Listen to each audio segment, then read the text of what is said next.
Holy smoke, is this ain't no joke, as I was literally about to go to bed.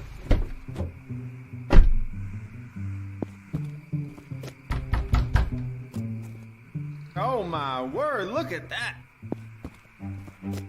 Wow, do we have a lot to get into here today. Woo, woo, woo, woo, woo, woo, woo, woo. Man, oh man, I love it. I love it right now. Strong man, you're late. Wait, shut up. Welcome back to Strong Man Personal Finance. J Doggy will be here in a second. We've had some technical difficulties. And then I think Fabio's going to join in. And Cole has a job, like a loser. And then I think Dan might come in as well. Hello? Here. Gotta get the porn laptop working. It's covered in smudges. Is that a dog climbing over your laptop? Huh? Is that a dog on your laptop? What is that? Where? There was something going over your camera. Oh. Yeah, no. Duct tape. Oh. What have you been doing, man? Well, I wrapped up tax season, and now I'm gearing up for other nonsense, other grifts. I've been a busy boy. What about you? Nothing. Are we live? Oh yeah, we are. Yeah. Nothing, dude. I've been playing. I've just been hanging out, playing. Days Gone. Days Gone. What's that? It's a video game. Kill zombies. Drive a motorcycle around. Wow. Have you ever played Oblivion before? I played it back in the day. Did you get the remastered version? Dude, I am so tempted to buy that. I don't know if this piece of garbage computer can handle it, but I'm really tempted to do it. I'm just scared I'll get sucked into it and not get done what I need to get done. That's a problem with video games, man. They like a lot of them when they're long, like Oblivion. It's like, all right, well, I'm not going to accomplish anything for the next month. Yeah, I'm trying to hustle these last couple of months, so I really got to dial down and focus and grift as hard as possible instead of playing games. But I'm probably going to buy it anyway. I'm just saying. Yeah, you've been attacking Trump. Yeah, I'm not happy. I'm not happy. You've been attacking the king. What are you mad about? Just like mostly his international behavior, and then I think the tariffs, what he's doing is a total freaking clown show. Like ill thought out, spontaneous, just totally stupid. Yeah, he shoots from the hip. Yeah, this is like extreme hip shooting to the 10th dimension. I mean, I think he has like this general plan that he wants to do, but he's just spurting crap out there, pushing buttons, see what happens. It's total freaking nonsense. Yeah, I mean, I can't say I'm the biggest fan of what's going on, but it's better than what was going on under fucking poopy pants there. Oh, no, I'd still vote for Trump again. I mean, like, I've been taking a huge dump on him, but there's no way in hell I'd ever vote for a Democrat or Kamala. Ever. You didn't want Willie Brown's ex as president? That would have been the lamest presidency on the planet. At least Trump's giving me content. You know what I'm saying? I don't know, dude. I'm more curious about what happens after Trump. Because, I don't know, I sit around and I just look at it, right? Say what you want about Trump, but he's highly charismatic. I just don't know where you go after him. Like, who replaces him? Like the Democrats, they're trying to run AOC. And would you really want to be president, dude? I would not want that job. No. So I wouldn't mind being like a dictator so I could just do whatever I wanted, but being a president would just be, You got to deal with all the politics and nonsense. No. Dude, I don't know why Dictator only. anybody wants to be a politician. I mean, besides, grifting and getting, the $100 million in your bank account. But like, do you imagine having to go to the Pope's funeral and pretend like you care? I do.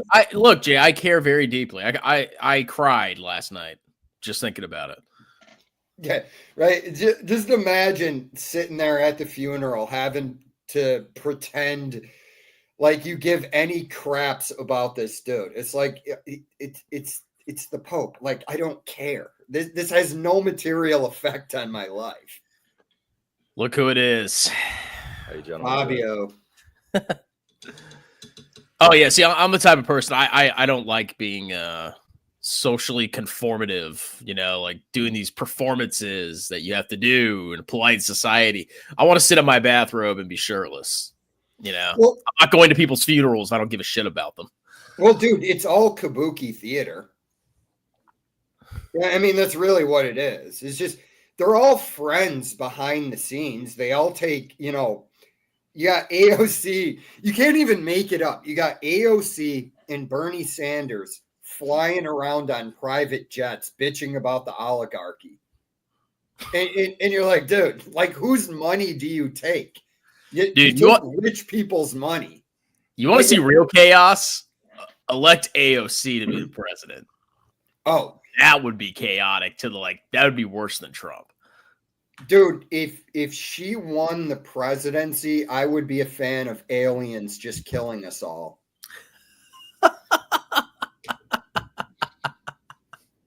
Well, it might happen, Jay. All right, here, let me get some water. Hold on. What's going on, Fabio? Nothing much. And yourself? Nothing, dude. Just the standard. Watching the market be overvalued, not caring. Oh yeah, what's your positioning right now? I moved some money in my TSP to cash, but other than that, I haven't changed anything. Yeah, that's not to. Well, I mean, bro, it kind of defeats the purpose of dollar cost averaging. I mean, if you see you think there's an opportunity coming up, why not stack some cash? But it is what it is. It's just kind of irrelevant. Yeah, if your 401k, just buy every month. Yeah, I've stopped saving money, so to speak, in a cash savings account. Yeah. So I've already built that up enough, and frankly, now it's just every single dollar is just going to the market versus before I was saving a little bit. I know Strongman's putting up that savings account right now, so it's a Treasury account. It's a money market, Fabio. Okay. Yeah. Well, dude, Vanguard's paying. My Vanguard's paying 5%. What? Your Treasuries? No, just the money market in there. Not Which anymore. one are you in? I thought not anymore. No, it's probably not anymore because I haven't paid attention. It was, but it should be 4.22, something like that. Yeah. But if I get to my goal of like 70K, I'm gonna get like $230 a month just in interest, which is pretty freaking cool. No, that covers like a quarter of my grocery bill. Dude, yeah, food is so bad. Dude, I'm spending like $170 a month on food just for me. I don't know how people with kids do it. Like, it's just gotten worse. Wait, how much are you spending? About 170 a week. Oh, I thought you meant a month. I was like, holy shit, how are you doing that? No, now I spend, I mean, with kids, you add it all up, it's probably $1,000, $1,100 a month. It's pretty pricey. Yeah. Yeah, I mean, fortunately, there's a little butcher next to my house. So I can go in there and I get steak and chicken for pretty cheap. Do you still eat eggs? Yeah. Didn't eggs go up like astronomically? I don't know anymore. I don't know, dude. I pay attention to like what I'm paying per week. You know, I get basically the same thing every week. So I get like 10 chicken quarters so I can eat 2 when I come home from work. And then I get like thin cut ribeye for work. So I get like 6 steaks and then 10 chicken quarters, and it's usually right under $50. So it's pretty cheap. Have you tried Chipotle? Yeah, it's delicious, but I'm not going to eat that every day. Oh, I do. Dude, you get a huge burrito for $10. It's, I mean, I don't know what the tariffs are going to do, if it's going to change, but it's literally $10.16. Okay, for a freaking burrito. As if you don't get anything else in it, right? Yeah, because you could quickly get that to 15, just adding some guac. They get you like, oh, you add your guac and your double meat, like then it vertical lines. But if you just get the standard, I mean, because there's a bunch of beans, rice, all the vegetables, the chicken, and they like me. You know, I'm pretty famous around here, so they give me a little bit of extra chicken. Yeah. They've been watching your channel. I highly doubt it. That was a joke. Chipotle. They're listening. I've never met in person somebody that watches my channel, unless I've intentionally tried to meet them. Dude, what are you gonna do on the first time somebody comes up to you and they're going, "Are you strong, man?" I'll be like, no. I'll just deny it. Watching me at my work or something. Like, oh, shut up. There's virtually zero chance anybody would recognize me. It's like, wait, are you that obnoxious YouTuber with that shitty channel nobody watches? Dude, like, you probably wear that same outfit going out, don't you? No, dude, I only wear this because we're on camera and it's silly. That's why the sunglasses too, because the whole thing is stupid. This is very serious, Jay. Okay. No. We're a serious podcast discussing very deep and important issues. Well, I mean, it's the economy, the American economy is progressing to where I thought it would, where pretty soon 100% of the economy will just be podcasts. Nobody's going to have to do anything but podcast. Well, don't say that. That means it's more competition for me. I'm trying to survive off the grift, man. Bro, I mean, think about the importance of what we do. Everybody needs to hear our inane opinions on things. My opinion is awesome. Okay. Dude, do you watch Rogan's podcast ever? Very rarely. I mean, unless it's somebody I'm really interested in, usually no. Did you? Okay, so I was watching it yesterday. They had 2 guys talking about AI. I'm not convinced, but the shit they were saying in there was pretty terrifying. What, that we're all going to die? Basically. It's possible. That AI they were saying AI is advancing so quickly that within, I don't know, 6-7 years, like it's going to basically eat everything. But again, I mean, I'm not educated enough on computers to know whether this is true or not. And I just hope that people are smart enough to somehow control it, because I don't know shit about it either. But what they're saying is people aren't smart enough to control it. Well, then we're fucked. That's what I'm saying. AOC wins. Maybe it won't be aliens. Maybe it'll just be AI. And they're like, you voted AOC in for president, and we've determined that humanity needs to be wiped out at this point, which I'm a fan of personally. You want the human race to go extinct? Well, if they elect AOC. I think it'd be a clown show. YouTube. Gil, look, we know you lost all your money playing little bullshit games.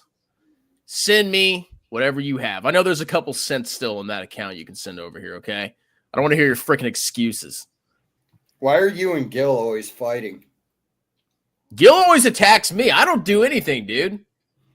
I just post whatever I want to post. It doesn't matter what I post. I can post a positive thing about U.S. stocks, negative thing. Doesn't matter. He's going to find something to bitch about.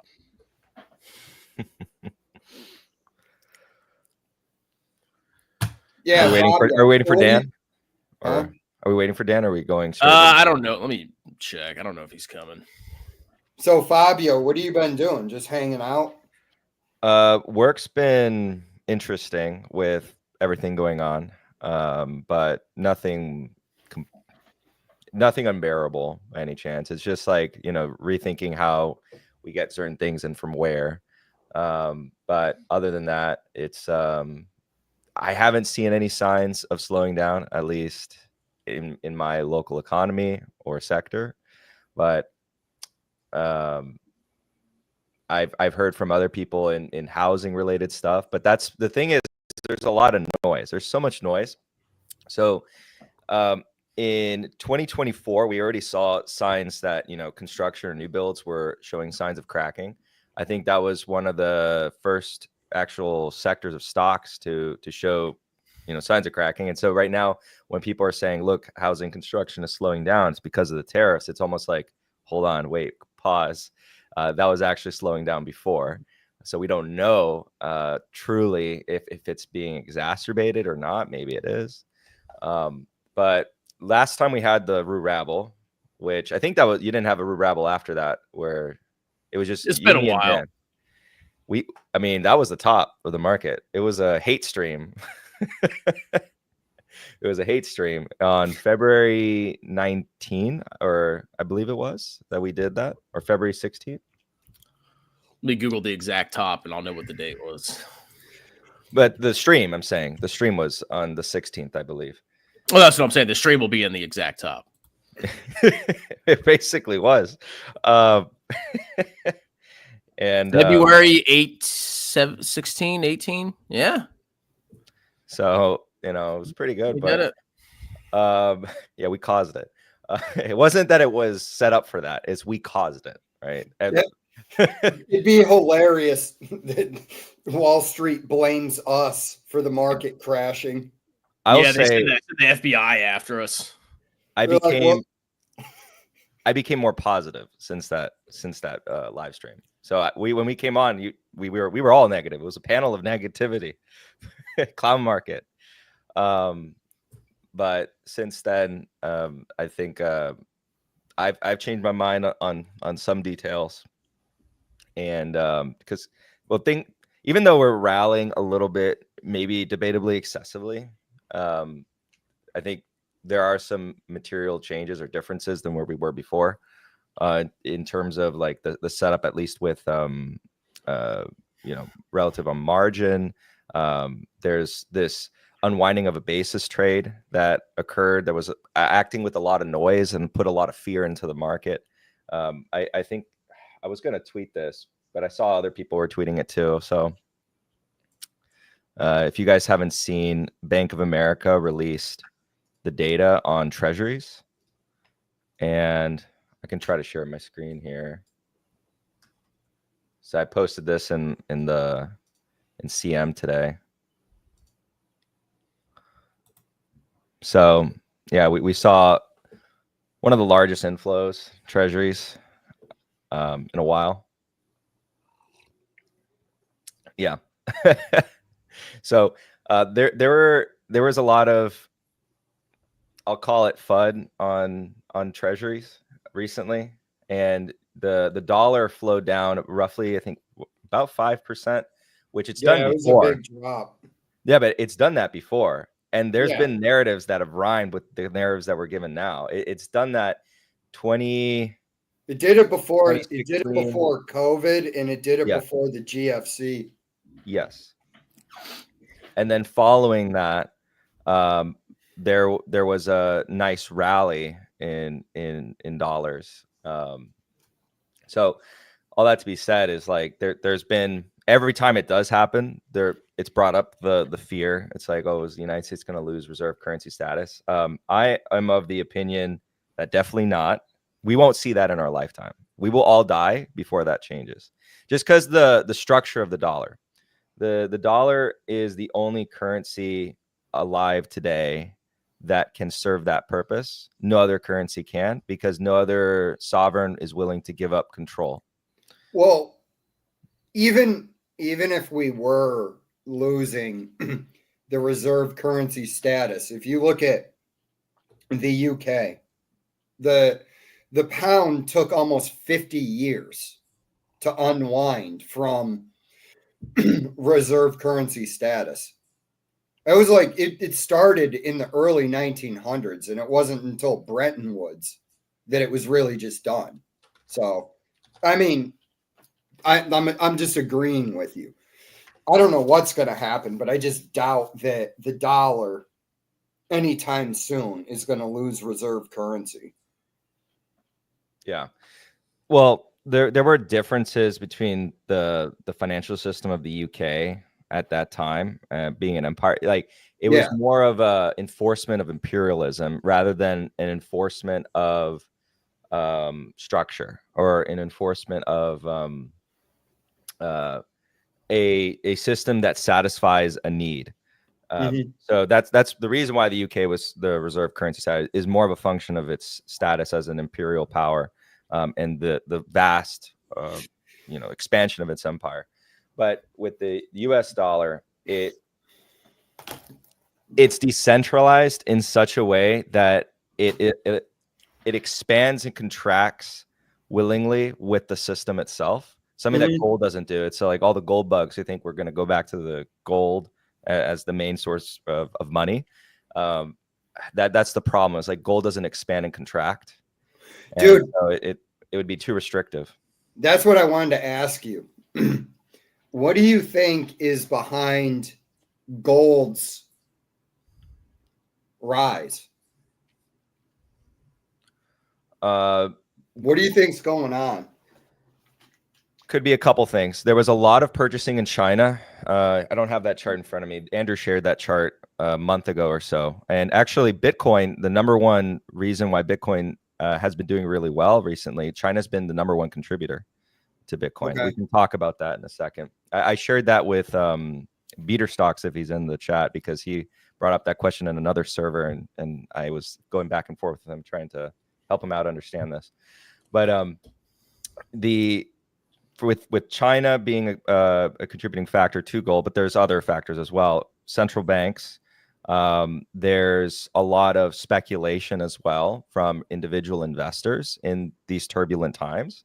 So it's simply as a function of how many people want to buy versus how many people want to sell at any given point in time. And so you could have meteoric rises in any asset over a short period of time. I think right now there was, I believe on Monday, we were sharing around this stat that gold had become the most crowded trade in Wall Street. A huge portion of fund managers were now overweight gold and underweight Mag 7. It was a massive change. It was a very dramatic change over the course of a couple of weeks. And this is what I'm saying. So some things have changed since our REUU Rabble.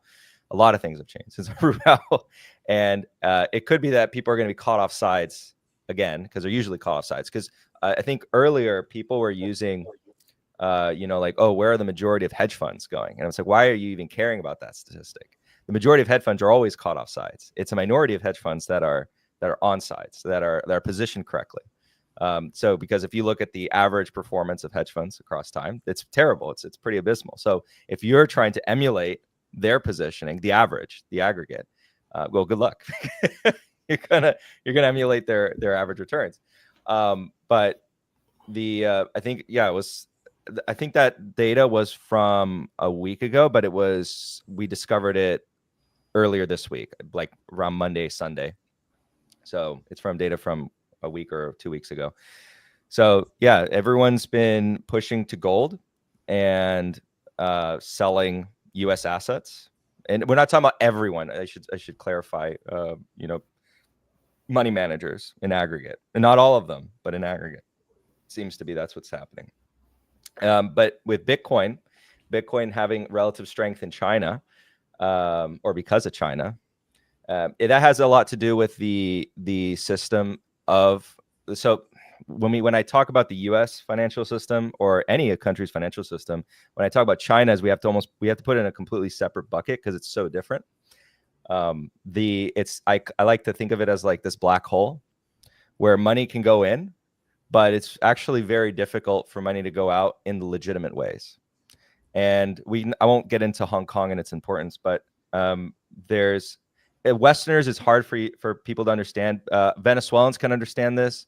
Chinese people can understand this. People from oppressed countries can really understand this more intimately. It's you can move money to another country, not like snap of a finger, but there's ways for you to do it legitimately, and you don't have to like know someone. Almost China has a lot of capital control restrictions put in place, and that's never a sign of strength. You always do that as a sign of weakness for your currency. You're protecting the value of your currency. You never do that because you're like, oh, this ultra powerful currency. You always do that because you're protecting or hiding something.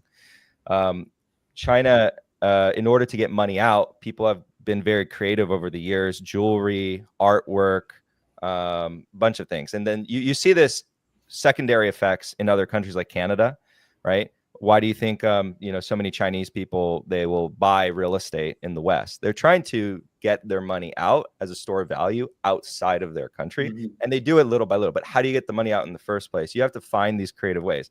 Gold, right? And this is I brought this up yesterday to some of the people I was trying to explain this to, like, why Bitcoin? Well, gold, yeah, it's great. It's fungible, and you can go out of the country with gold. But okay, good luck moving across the border with, like, I don't know, $200 million worth of gold. Yeah. Good luck. Have fun.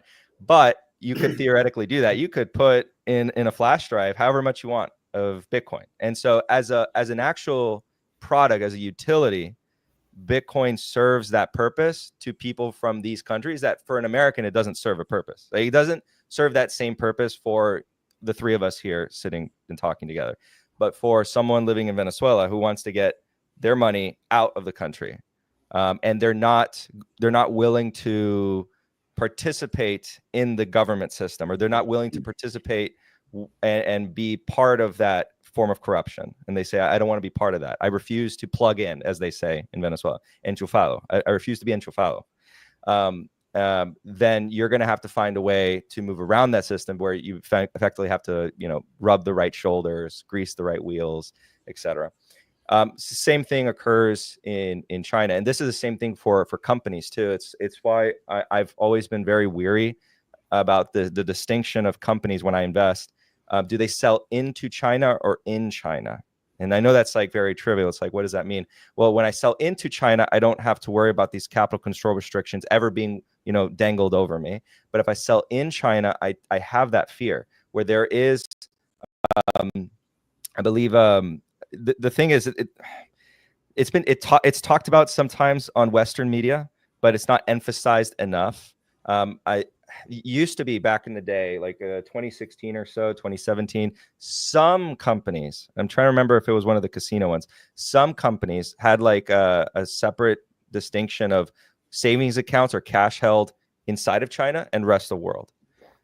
And the reason for that, and I think actually our regulations, GAP, should reflect that in the future. I actually think FASB should change the rules there.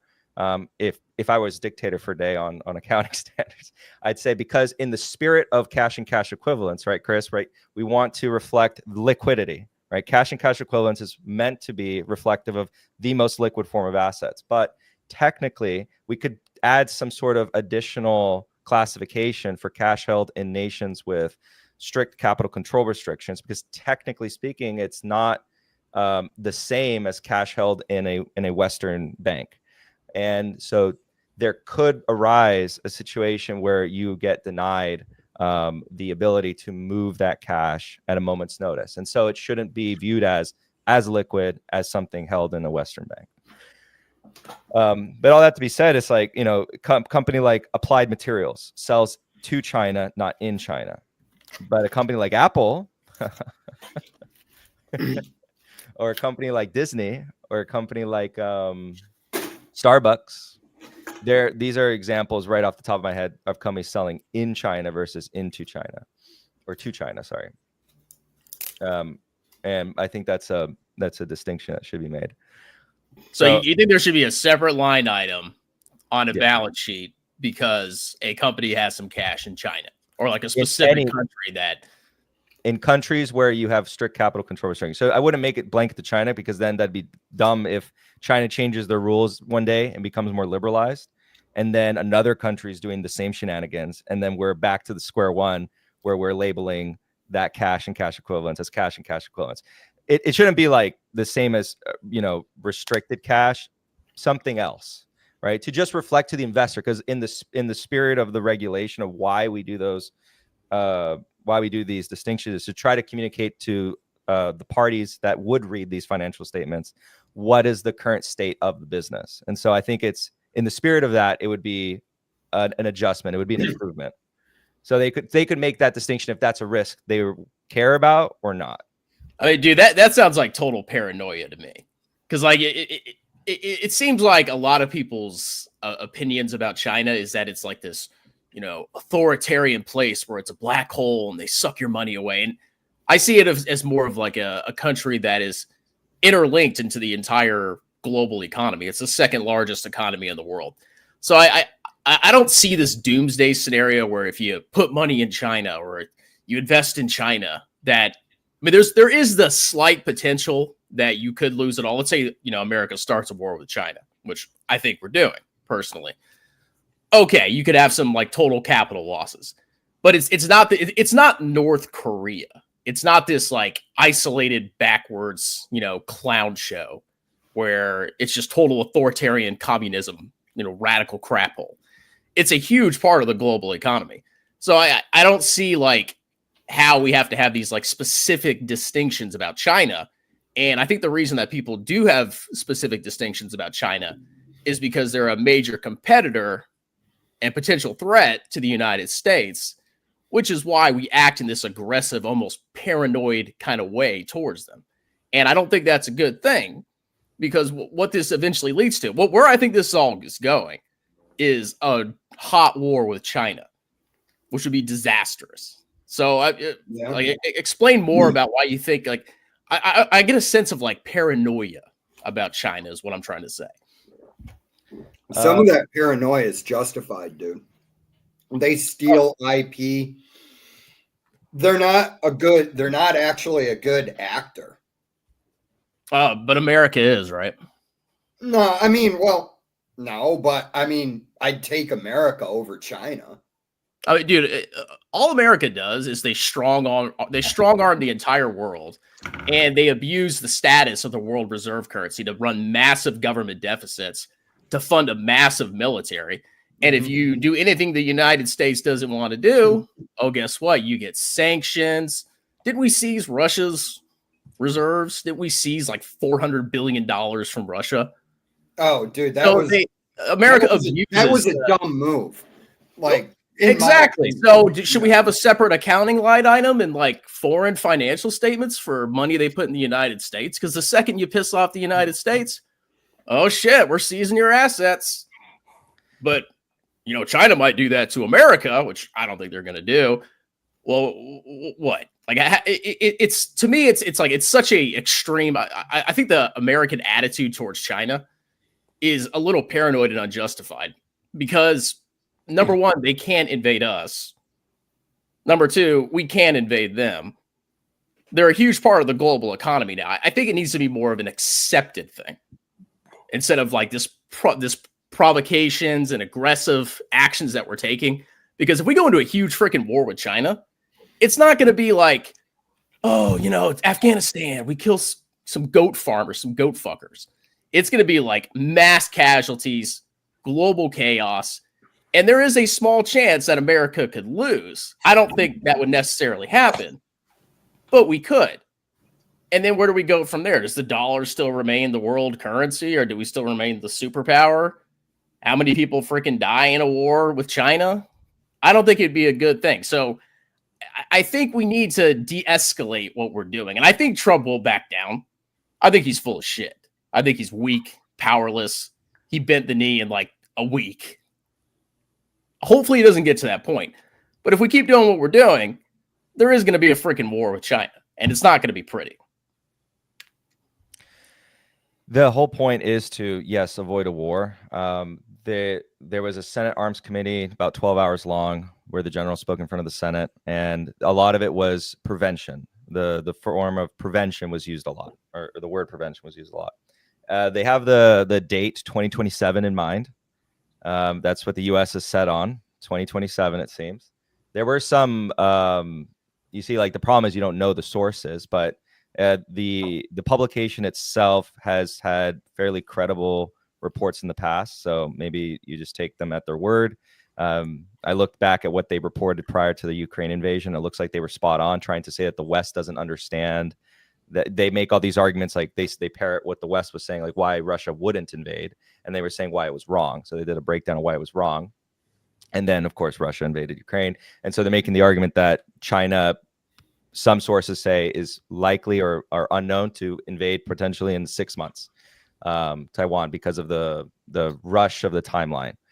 But I think like with and this is where it gets even more complicated, because like Chinese politics is its own flavor, and there's many different factions within China. There's the three main factions.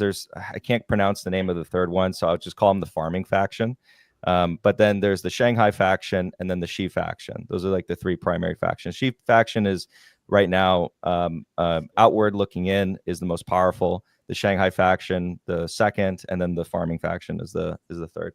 The Shanghai faction is made up of the Maoists and the technocrats. The technocrats are what you credit for bringing China to what it is today. A lot of that liberalization in the economy, a lot of that enforcement of market ideals, creation of free economic zones in the Southeast. That's a lot of the technocrats. And the Maoists are self-explanatory. I don't think I need to explain those guys. She is playing this delicate game. Well, he's playing this very delicate game, and there's the problem is, and this is to your point on being worried that she looks at, he has to re-legitimize himself. So people say like Trump only has 4 years or whatever, right? Or 2 years, right? Because of the midterms. Well, she also has only 2 years because he has to re-legitimize himself right before the next, because his term is coming up. And that coincides with 2027. That's why the United States feels that way. And so this kind of, we didn't even get into this, but the US government has, and I think that people silo into a single administration, but the US government has been pivoting to Asia for quite some time now. And you can look at primary sources. The problem with news is news doesn't give you primary sources. Oftentimes it says sources familiar with the matter. And I try to tell everyone, probably just dismiss most of what you read online, especially on Twitter with headlines, as trash, and try to put a standard above that and say, where are the primary sources, and just try to go to primary sources for information. So there's a couple ambassadors in Asia that have put out their thoughts. Like you can just directly read their thoughts of like U.S. foreign policy. And one of them actually cited that there's actually declassified, this was their recommendation for Americans. If they want to, they can go read. Let me go ahead and cite this. I have to go back in my. I'm glad you got your camera back, Jay Nagy. Thank you. What happened? What on my channel? Yeah, the last few weeks is just that like it just burned out. There was somebody at work looking to cause problems for me. Oh, yeah. Oh, okay. So it was a couple people. They didn't like my views on Second Amendment because they're Marxists. Oh, okay. And I was just a buddy pulled me aside and they go, "Hey man, are you on YouTube?" And I was like, "Yeah." And they're like, "Well, these people are looking for you." And I was like, "All right, whatever. I'm just gonna go to off camera on my channel then." Here, I'm gonna put you guys here. Because it's not that I'm really worried about it. It's just a headache I don't want over something that I do for fun. You know what I mean? Do you have like a code of conduct of some type at work of any sort, or? No, but I'm sure some of the things I say could probably get me not fired, but some level of trouble. Hmm. And I'm like, I don't feel like dealing with this. Yeah. So I'm like, I'll just do this off camera, whatever. Because then, I mean, if like they found it, I'd just go, yeah, no, that's not me. And then they go, that sounds like your voice. And I'd probably go, nah, that guy has a French accent. It's an AI production. It's an AI. So I just All put right, the guy. so when it comes so we think China is going to invade Taiwan in 2027 because of a variety of reasons, and I've heard that in a bunch of different places. I've heard I don't 2027 before too. Potentially, but I I'll mean, say- so wouldn't you say that America has provoked or basically trapped China into a corner? Yes. And No. is basically forcing them to potentially act. I want to clarify. I'm not stating this is my position. I'm trying to make an outward view on the situation. I will say, if you want my true opinion, I think it's really complicated to determine if China actually would invade in the first place, because what I was trying to allude to earlier is that the internal politics of China also adds this extra layer of complexity. When you speak to Chinese people who I'll just say are family members or CCP, et cetera, they will help you at least understand just how beautifully complex it is, even inside of China. For a Westerner to what we have access to or what you listen to, it sometimes looks simple, right? It's portrayed to you as simple. Xi Jinping has this iron fist and he controls everything. There's no disputes, no nothing. Well, this is far from the truth.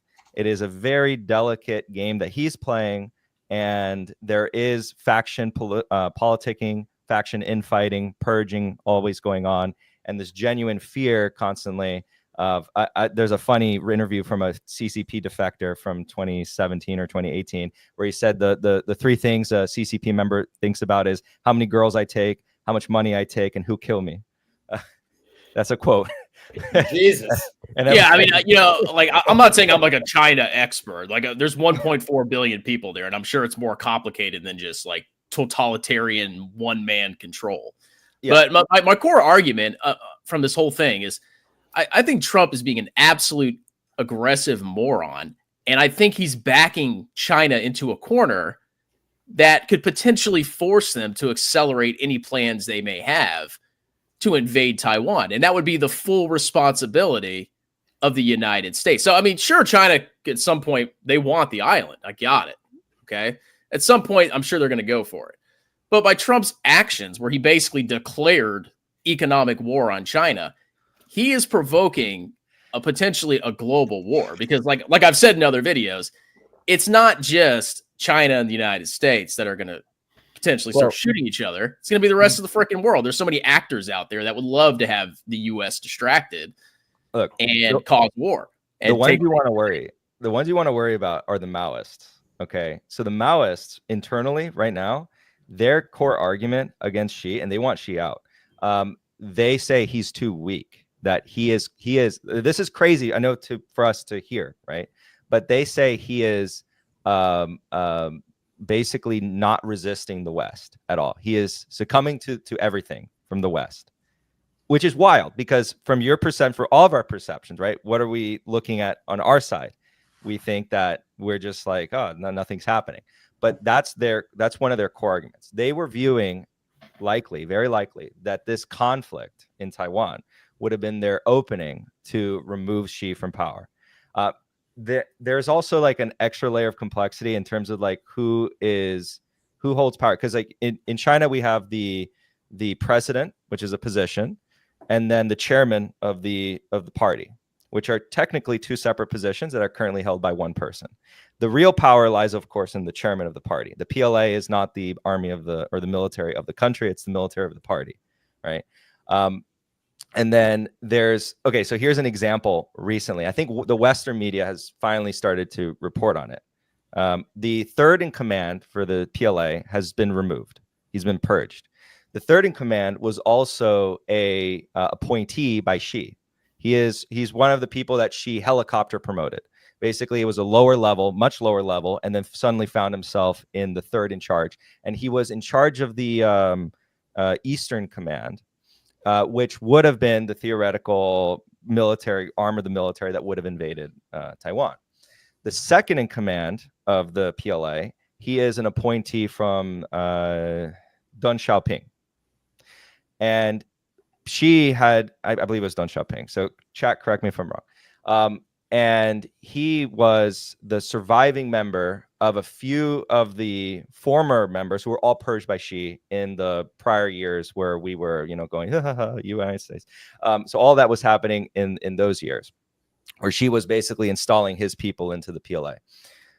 That is more of a significant or symbolic move than anything of like what the politicking is going on, the complexity of the politicking going on. And also the guy who was supposed to be the chief negotiator in trade, he was removed recently. His son was investigated for corruption. And we, of course, kind of know what that implies, right? But who or what? So then within the Shanghai faction, you have the they're known as the 500 red oligarchs, right? It's about 500 families that control all of the industry, similar to Russia in some ways, in terms of an oligarchical structure. And they do not want whatever happens, no tariff reduction, no subsidy reduction, none of the sort. And they find themselves, of course, that's the Shanghai faction, along with the Maoists. And that's, like I said from the beginning, the technocrats, the oligarchs, they do not want a conflict with Taiwan. They actually want, to make their money in China, make tons of money, spend it in the West, go enjoy whatever, their yachts, etc. And they couldn't really care less about how the people live, per se, as long as they secure their power. That's the primary motive. The Maoists are the ones we all should be like watching. If you were to dissect Chinese politics, you want to look at the Maoist faction and how they're doing. If they were to ever take the reins at any point, then start to ratchet things up in terms of paranoia, because otherwise she has always been the compromise candidate, but has kind of evolved into his own monster in and of itself. So the person I have in front of us, Raymond Green, he gives you a recommendation. I provided his background here, and you can pause and read here, but essentially he knows his stuff. And he's had quite a bit to say, but from here, I'm just highlighting in the first paragraph there, you can see, like, you can go read into, this is like old policy from the United States, as far as like the framework by which we've been pivoting to Asia. He has also commented extensively on just the general idea of how we're supposed to think about, Ukraine, or like the goals behind Ukraine, and trying to bring it at an end so that the United States can focus on China. And this is not something that's like, administration specific per se, more so something that's cross administration as far as foreign policy, because everyone has this weird thought the United States is like hyper chaotic in foreign policy when it's not actually. Everyone has the joke, right, that all the parties are the same, except when some party's in power, we forget that, oh wait, we hate that team, so I'm supposed to hate that team, so they're different from me. And so we go back to forgetting that meme that has truth to it. It's not like entirely true, but there's truth behind it, which is why that general thought exists among American people that boils up sometimes, right? It's like, oh, all the parties are the same. It's well, like, I think there's a lot of consistency amongst the parties, and I think there is some kind of like grand strategy that America is pursuing. But I think Trump is that outside candidate that has completely thrown a wrench in the entire thing. That's the thing that's going on with Trump. And I think he's playing this stupid game, and it's ill thought out, especially with the whole trade war, that's going to cause these second and third order effects that he doesn't see coming. That's my concern with Donald Trump. And like I said, like, do you think personally that Donald Trump is accelerating a war with China? Do you think his actions with the tariffs, the aggressive attack on the Chinese economy, is provoking a war? Potentially, it causes the very thing we wanted to prevent. Absolutely. That is a very valid argument. So you see, like, when I've been having discussions with people, I'm trying to emphasize, I'm not making a statement of quality. It's not like I agree with this. This is beautiful. This is the best plan. This is the way I would have done it. This is the best way of doing it.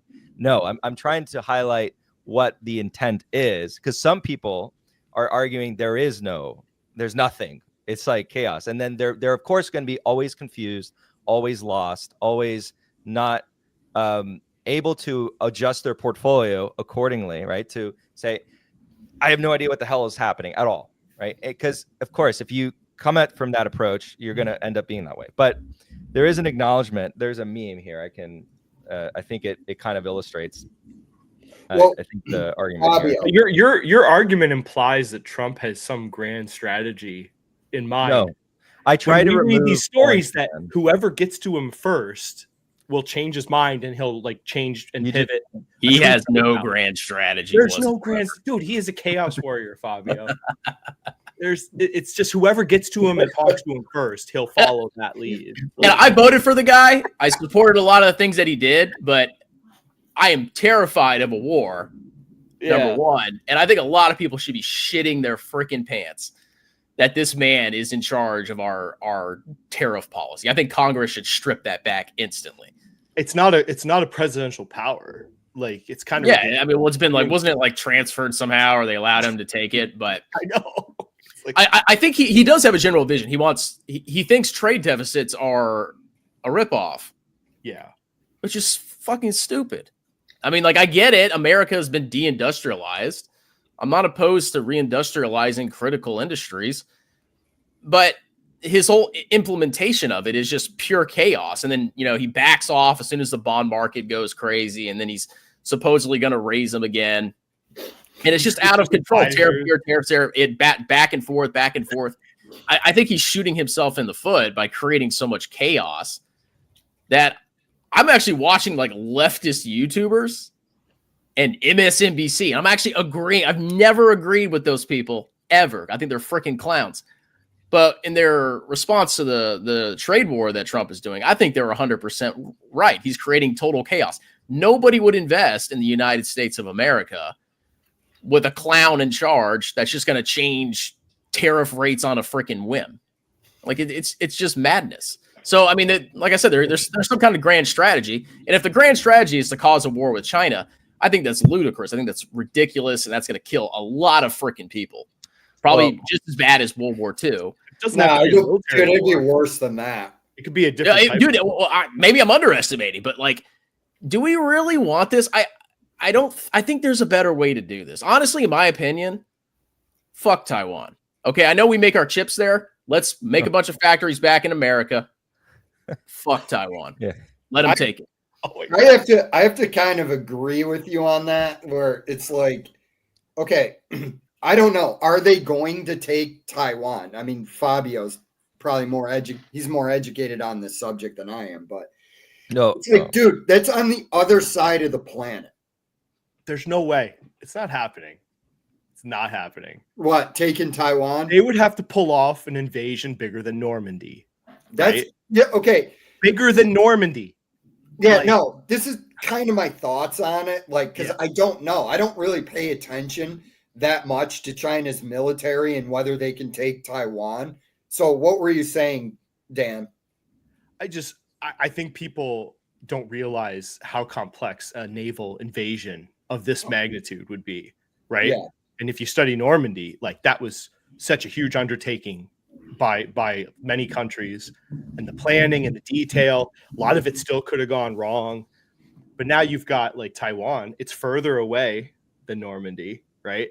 China's not a naval power, so we're already there. Taiwan's got lots of precision missiles with dedicated targets. They got hypersonic technology to take out infrastructure. Yeah. This is probably next to impossible. I mean, if I wanted to take Taiwan, I would embargo it with the Navy. That's what I would. I would starve it out. Their best chance is to try and like isolate Taiwan, but to say they're going to take it over by force, it's just not. It's not feasible. But like I said, in my opinion, I mean, the only reason America cares about Taiwan is not about freedom and democracy. That's total bullshit. The only reason we care about it is because of the chips. Mm-hmm. So the second that we can make chips that are as good as Taiwan Semiconductor in the United States, let them have Taiwan. Who cares? I mean, they are the same people. It's just a breakaway province. But I don't think provoking a freaking global war is worth defending Taiwan, so we can protect some fucking chips. But I get it now because we need the chips. But I say we reindustrialize, build them in America as fast as possible, and then throw Taiwan to the wolves. But that was the whole point. That's why I'm saying it's also cross administration. The first fab that's available here in the U.S. is the 5 nanometer fab, which is important for military. That's the reason why that was the focus first. They wanted that one built first. So TSM's fab that's fully operational right now is the 5 nanometer. So so when do you think we'll have the capacity in the United States? 2030. There you go. 2030. 2030 is optimistic, where we're fully at capacity on leading edge. Optimistic, because you could be pessimistic and say there's delays, there's complications, but 2030. TSM has a timeline. You can go look it up. It's public. They tell you like when they think it's going to be, but I'm just trying to give you, by 2030, I think most people agree we'll have, something there.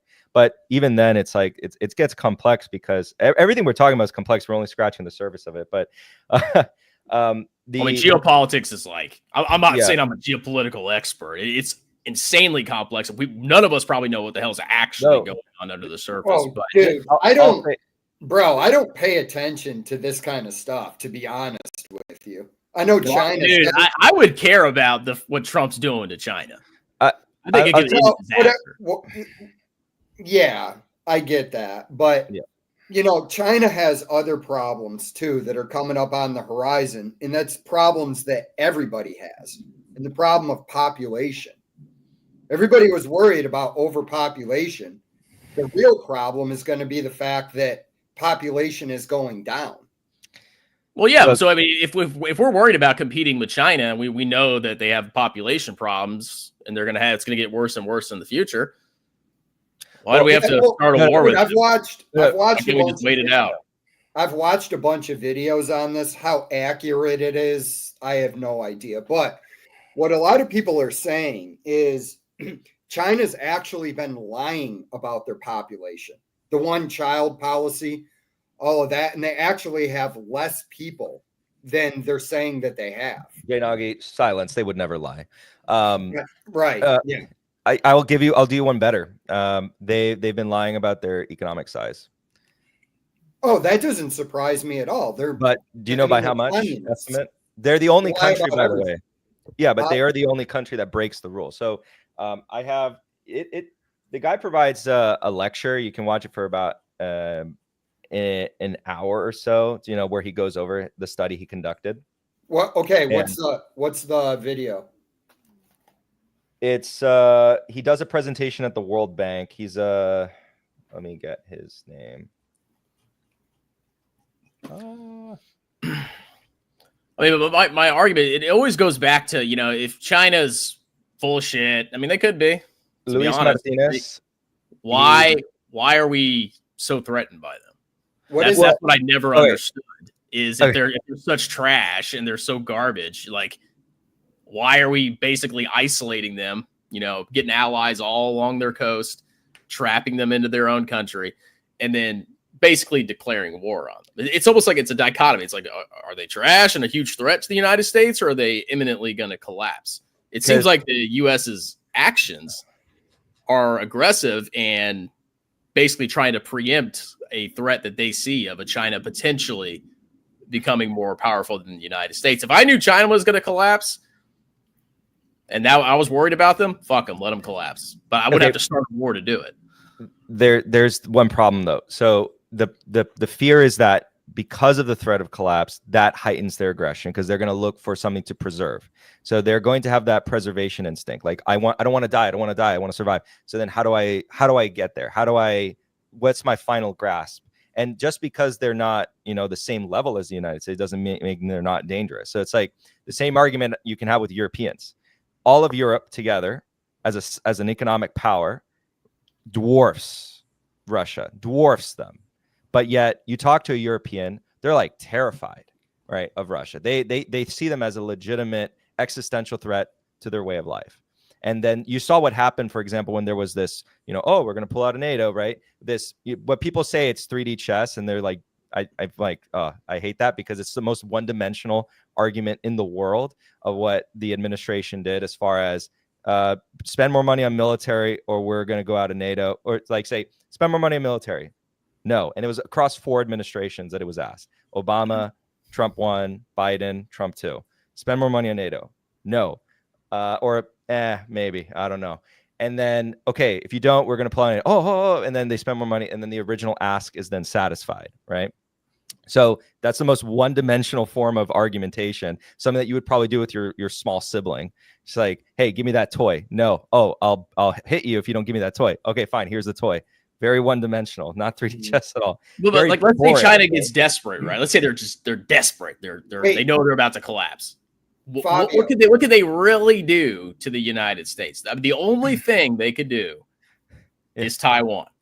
And if we have a bunch of factories that we're building in less than 5 years, what's the concern? Why? No. I mean, if we were really worried they were going to strike, okay, send a bunch of carriers, defend the island, and wait 5 years. No, but we are also still like, okay, so the difference is if we had this conflict with China 5 years ago, 2018, if we had it in 2018, 24% of our trade was with China.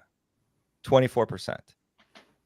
That would have been devastating to a lot of countries.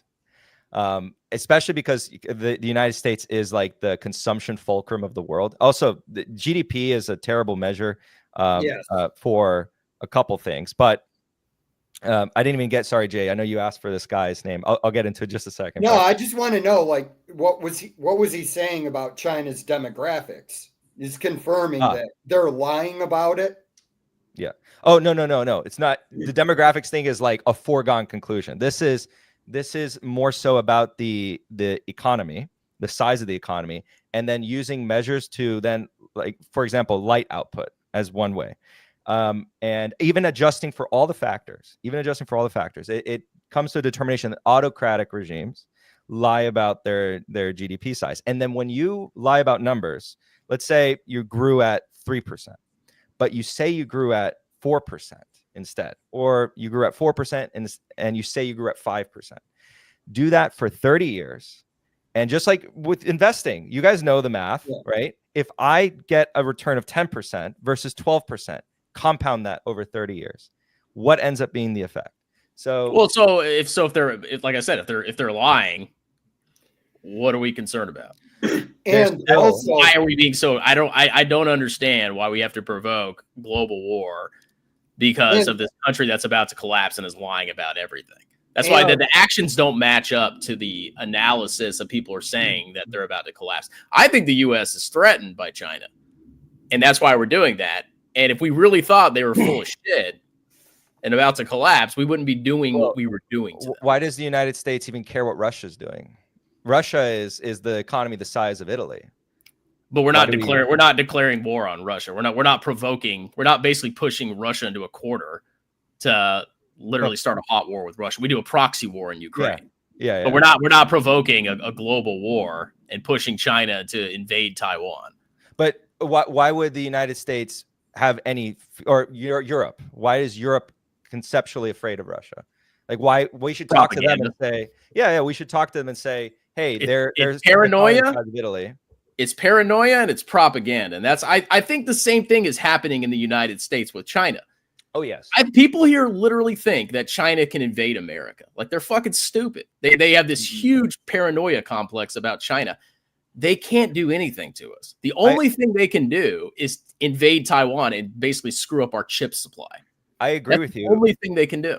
Because every time I see, this, I do view it as like a form of soft propaganda when generals talk in front of media and they're talking to a journalist and they're basically saying China's this massive threat. It's like they're so far, like, blah, blah, blah. We need to take them both seriously. What they're trying to do, obviously, in that instance is like rile up the viewer base and say, oh, like, we need to take this seriously.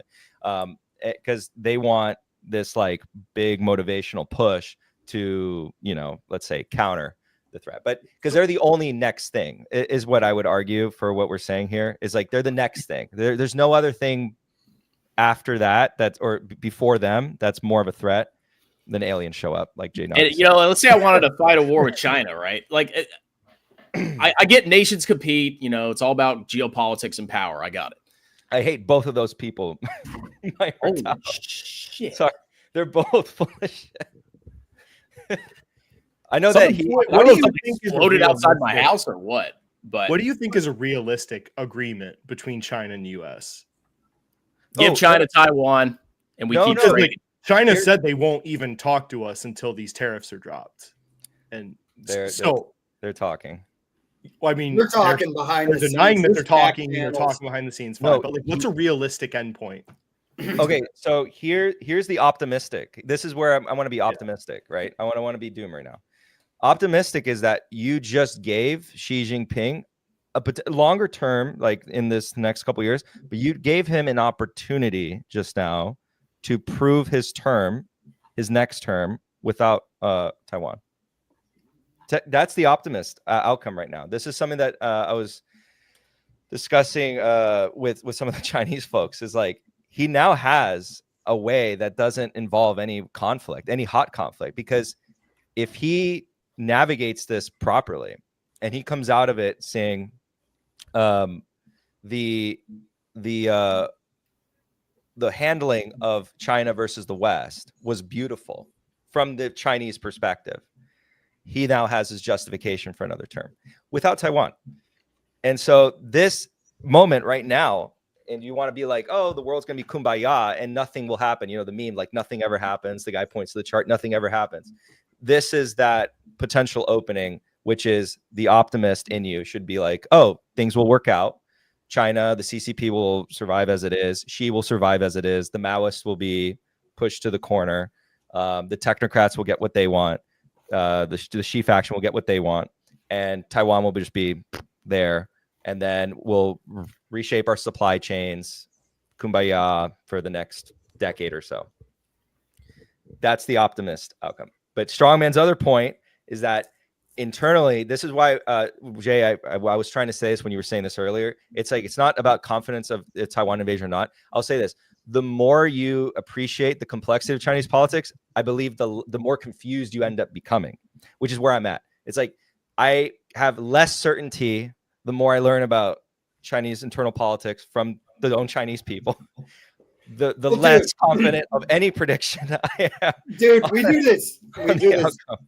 Well, I mean, I think there's a general arc of history about China where the fact of the matter is, this is a fact.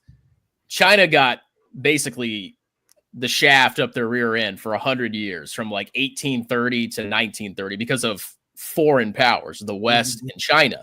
They got invaded, millions died, slaughtered. They got forcibly addicted to opium. They were basically forced to take opium, you know, as imports. And because of all that, they're rising and they're trying to strengthen themselves so they don't get, you know, effed in the butt again.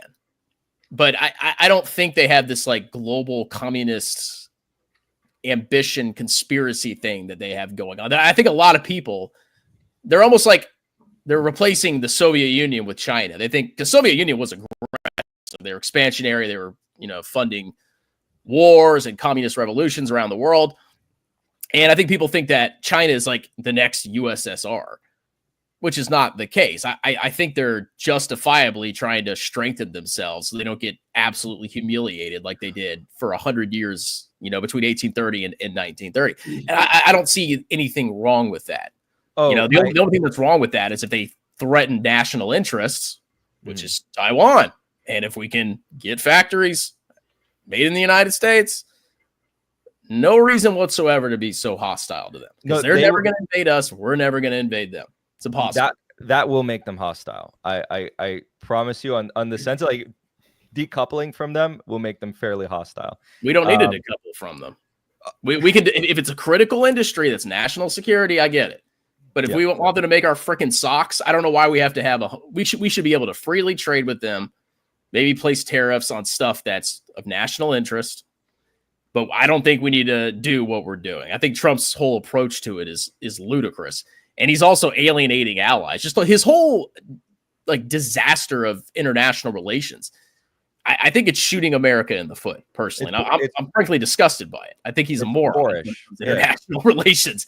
Like, if you're threatening to invade Canada, like, come on, dude. Like, even if it's a joke, or Greenland, That's not how you build a coalition if you're threatened by China. Well, It's dude, total we need infantilism and garbage. a national supply of maple syrup. So. You know the individual Marcajodes, short seller Marcajodes. I don't like short sellers. Well, he's many things. He's not political at all in the sense of like he doesn't care about hurting your feelings. And that's what I mean in the sense of political. He is in his older years. He's become more political. That's normal for people, by the way. It's like rich guys, investors, they become more political as they get older. Because more about like leaving a stamp on history, blah, blah. But he's been a huge critic of Canada for a very long time. He's been promoting this author. He has a book. You don't have to read it. You can just grab any LLM, any of them, and then ask it to summarize his book for you if you don't like to read long book. This is for the audience. It's called Willful Blindness, published in 2021. The Biden administration, this is why I say it's like cross administration. It's not, and I try to remove Orange Man because Orange Man gets people into like a certain Overton window that then you can't really expand beyond that Overton window because Orange Man is involved.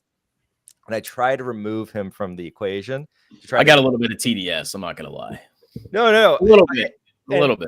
The thing is, like, I always found myself in every administration defending the administration, and then the other side always saying that I'm like, some sort of like, I'm pro-Trump or I'm pro-Biden.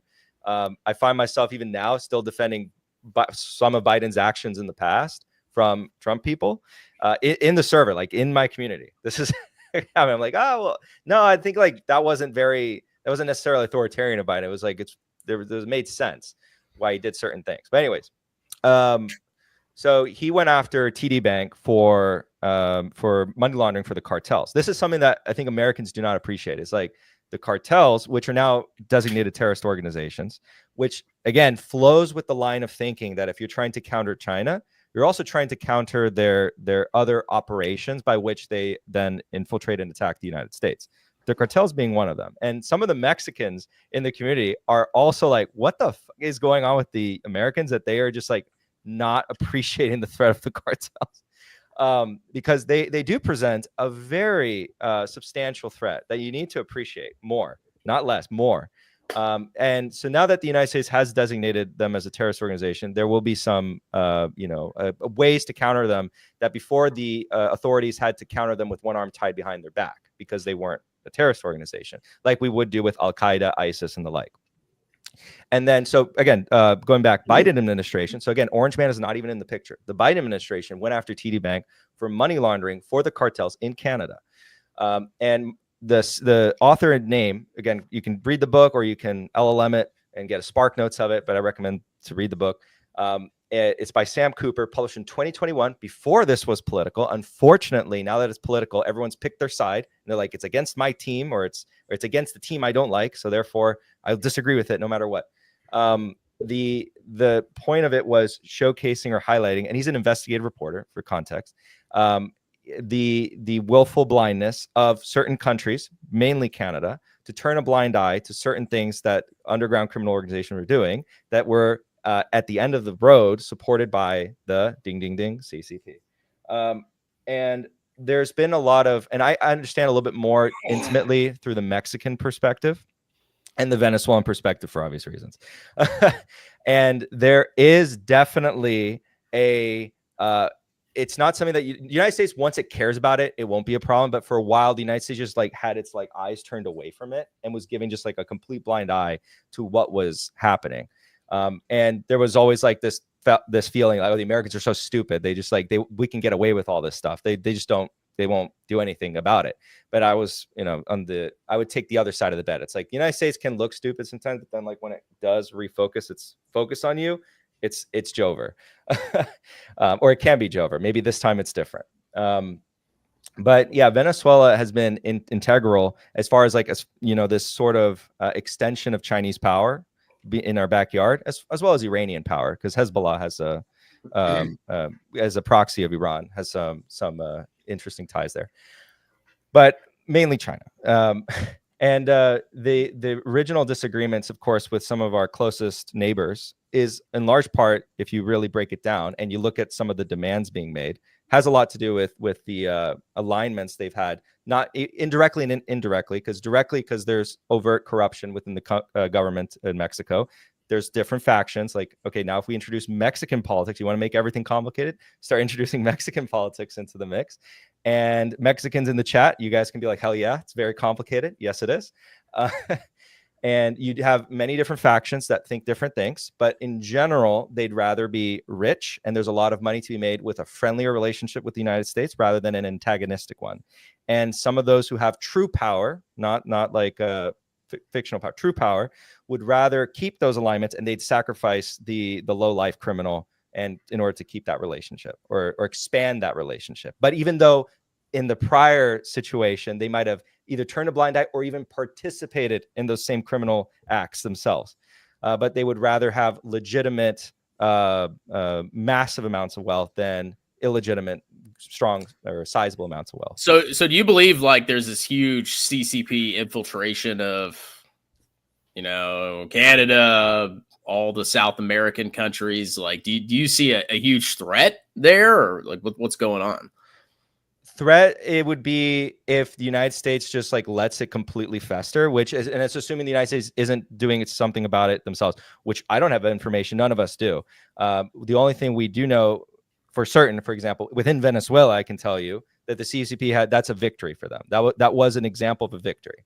And if whether it happens in Brazil gets complicated because in Brazil there's like a separation of alignments between the military and the government, and the government does change here and there. Bolsonaro was going to be more anti-CCP, but that doesn't mean Lula is fully pro-CCP. He has his own like interests there too, but he would be a little bit leaning more towards the CCP than not. So it's like unknown what will happen there. So nothing's really lost yet, but there is presumably, unless you think the United States literally is doing nothing, which I would probably place a bet against. We will never.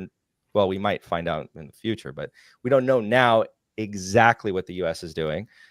Of course we don't, but I would presume that there is some sort of like still, call it what you want, shadow war occurring, a political war, diplomatic war.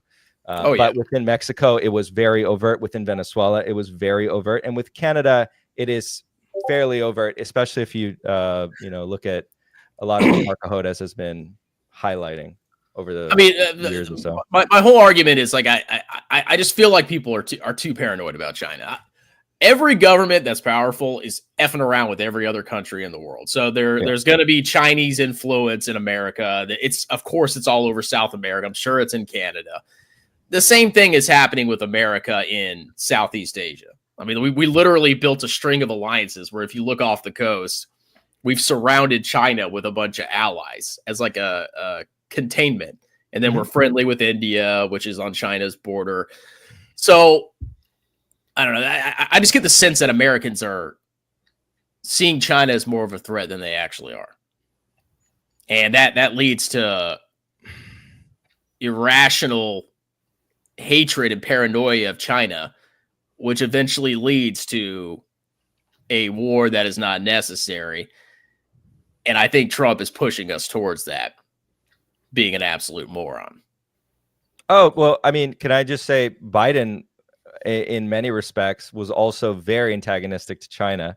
I mean, hell, if you look at the restrictions he was putting in place, he was doing it in a lawyer way.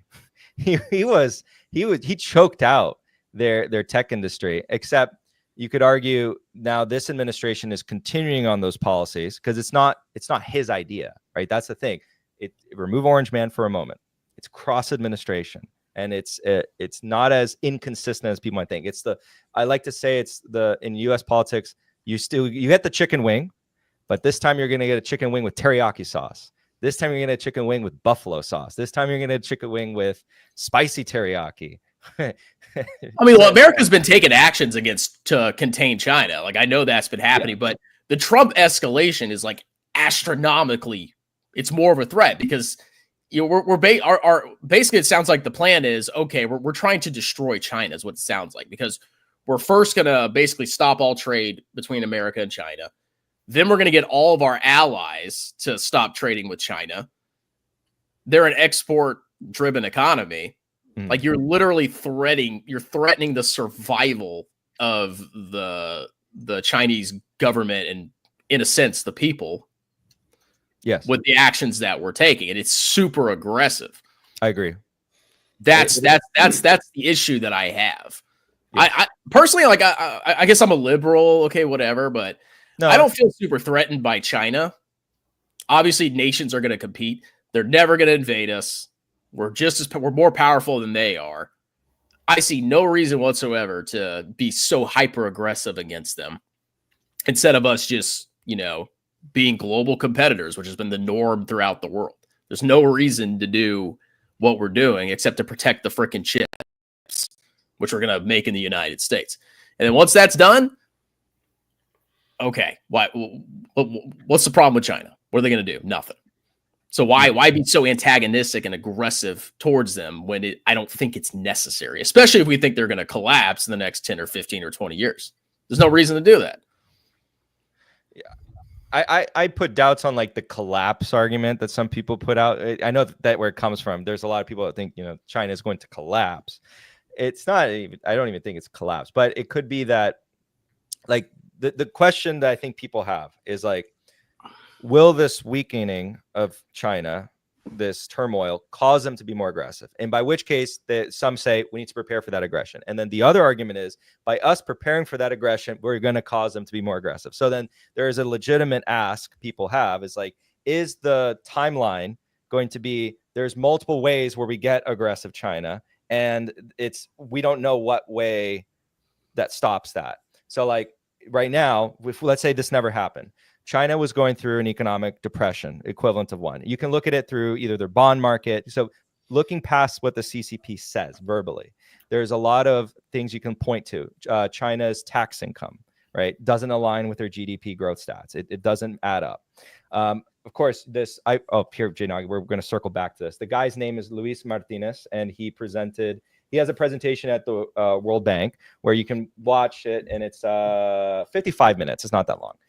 Then there's another guy who he covers macro. He covered it 2 years ago. He's on YouTube. It's a European economist, and he covered it. It's money and macro. He does a 30-minute video. I watched it ahead of time, and I'll let you know. He does a good job at explaining it in a shorter time frame. But I more recommend you either read the study yourself or you listen to the author of the study speak directly. The primary source is always better. But if you want a quicker and easier to digest, Money and Macro did a good job on that coverage. So the question of, what timeline are we, or not what timeline, what action happens that causes the thing that we want to prevent? And then is our government, again, I'm not making a judgment on quality, but is our government looking at that and then becoming paranoid and then saying, oh, we need to act now? And we went from 24% in 2024 to 12% in 2020. Sorry, 24% in 2018. So the beginning of the first phase of the trade war, because I look at it probably a little bit, holistically. The trade war officially started in 2018, and then it continued because it continued under Biden. He escalated. He didn't de-escalate. He escalated. And then in 2024, we ended at 12%. And then so what's going to happen likely is we're going to push. And if you listen to our generals, one of the things they were saying very diplomatically, because I know that when you're in that position, you have to be very careful how you talk about politics, right? You can't talk an opinion or opine on policy, correct? A general in front of senators can't say like, oh yeah, like we should do this. Like I'm not a general, but yeah, I guess not.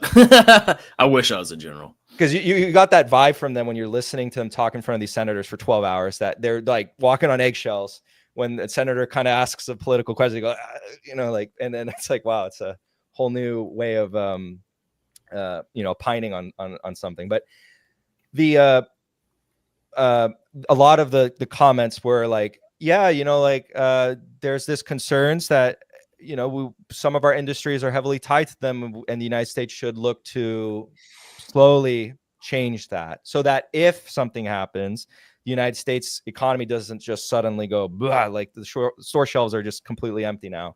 And so we've been doing a good job getting there, because again, we went from 24 to 12. We want to get from 12 to maybe 6, and then from 6 to maybe 3. And you're right. Then you come in with your argument, which is valid. It's like, but hold on, that puts them maybe in that aggression war path in the first place. So again, we're like in that, what steps. But we don't need to drop. We don't need to drop them more. I don't think we need to do that. I just think we need to protect critical industries that would really hurt America, the chips, basically. But I don't necessarily see a problem with, okay, we get 12% of our imports from the second largest economy in the world. Like, why do we have to massively reduce that? I don't see the whole. It's all paranoia to me, is what it sounds like. Sure, they're antagonistic, they're a rival, but the fact that it seems like in the U.S. government, it's just this like hawkish, hyper aggressive stance towards China, and I think it's misguided. I think it's the wrong action to take. I think we can live peacefully. You want to F around in Asia and you want to take Taiwan? Okay, you do that. Stay the hell out of South America. You know, we can reach some kind of accord without doing these hyper aggressive, economically catastrophic, threatening tariffs that we're doing with China. But we have to consider, you know, like how do the Philippines think about that? How do the Japanese think about that? How do the South Koreans think about that? How do the Australians think about that? How does Vietnam, Thailand, Indonesia, India, how do they think about if we say to them, hey, yeah, that South China Sea thing, take it. Taiwan. Well, I'm not saying like they get the whole area, but the main source of contention is Taiwan. Give them Taiwan. Who cares? Then the whole problem is settled. It's all about the chips. And once the chips are reshored in the United States, take your stupid island and we can continue to trade. Simple as that. Without having to go. Yeah, if they ever attack Japan or India, like of course, we would probably intervene. But I don't see the big deal about Taiwan and why we can't just freaking that's the jewel they want. Let them have it. They're not gonna take over anywhere else. They can't do it. Yeah, and I sympathize with that because some people say the same thing about Russia, right? It's like Russia wants Ukraine, but they won't expand beyond that. But a lot of Europeans fear. I'm not saying, by the way, to the audience, I'm not saying I have no idea what Russia wants, to be honest, and because so I have no idea if they take Ukraine, then they invade Poland. But a lot of Europeans feel like Russia isn't going to stop at Ukraine, and then a lot of people also feel the same way about China. It's like China won't stop at Taiwan. Yeah, but that's it's just not true. Yeah. Like Russia cannot invade Europe. Europe would bend, even if America wasn't there, Europe would bend them over and clap them in the rear end. They can't even take Ukraine by themselves. There's no way that they can take Europe. But it's like if you look at it from a European perspective, it's like that anti-Russian paranoia that could potentially escalate a European war in the future. I think it's the same. The Americans are doing the same thing with China, where they see this like massive red threat that's going to take over the world. And I don't see China having the capacity to do that. No, like the Soviets. Like there was no way they were going to do it, but people think they're going to do it because they see this huge threat of impending communism, global communism.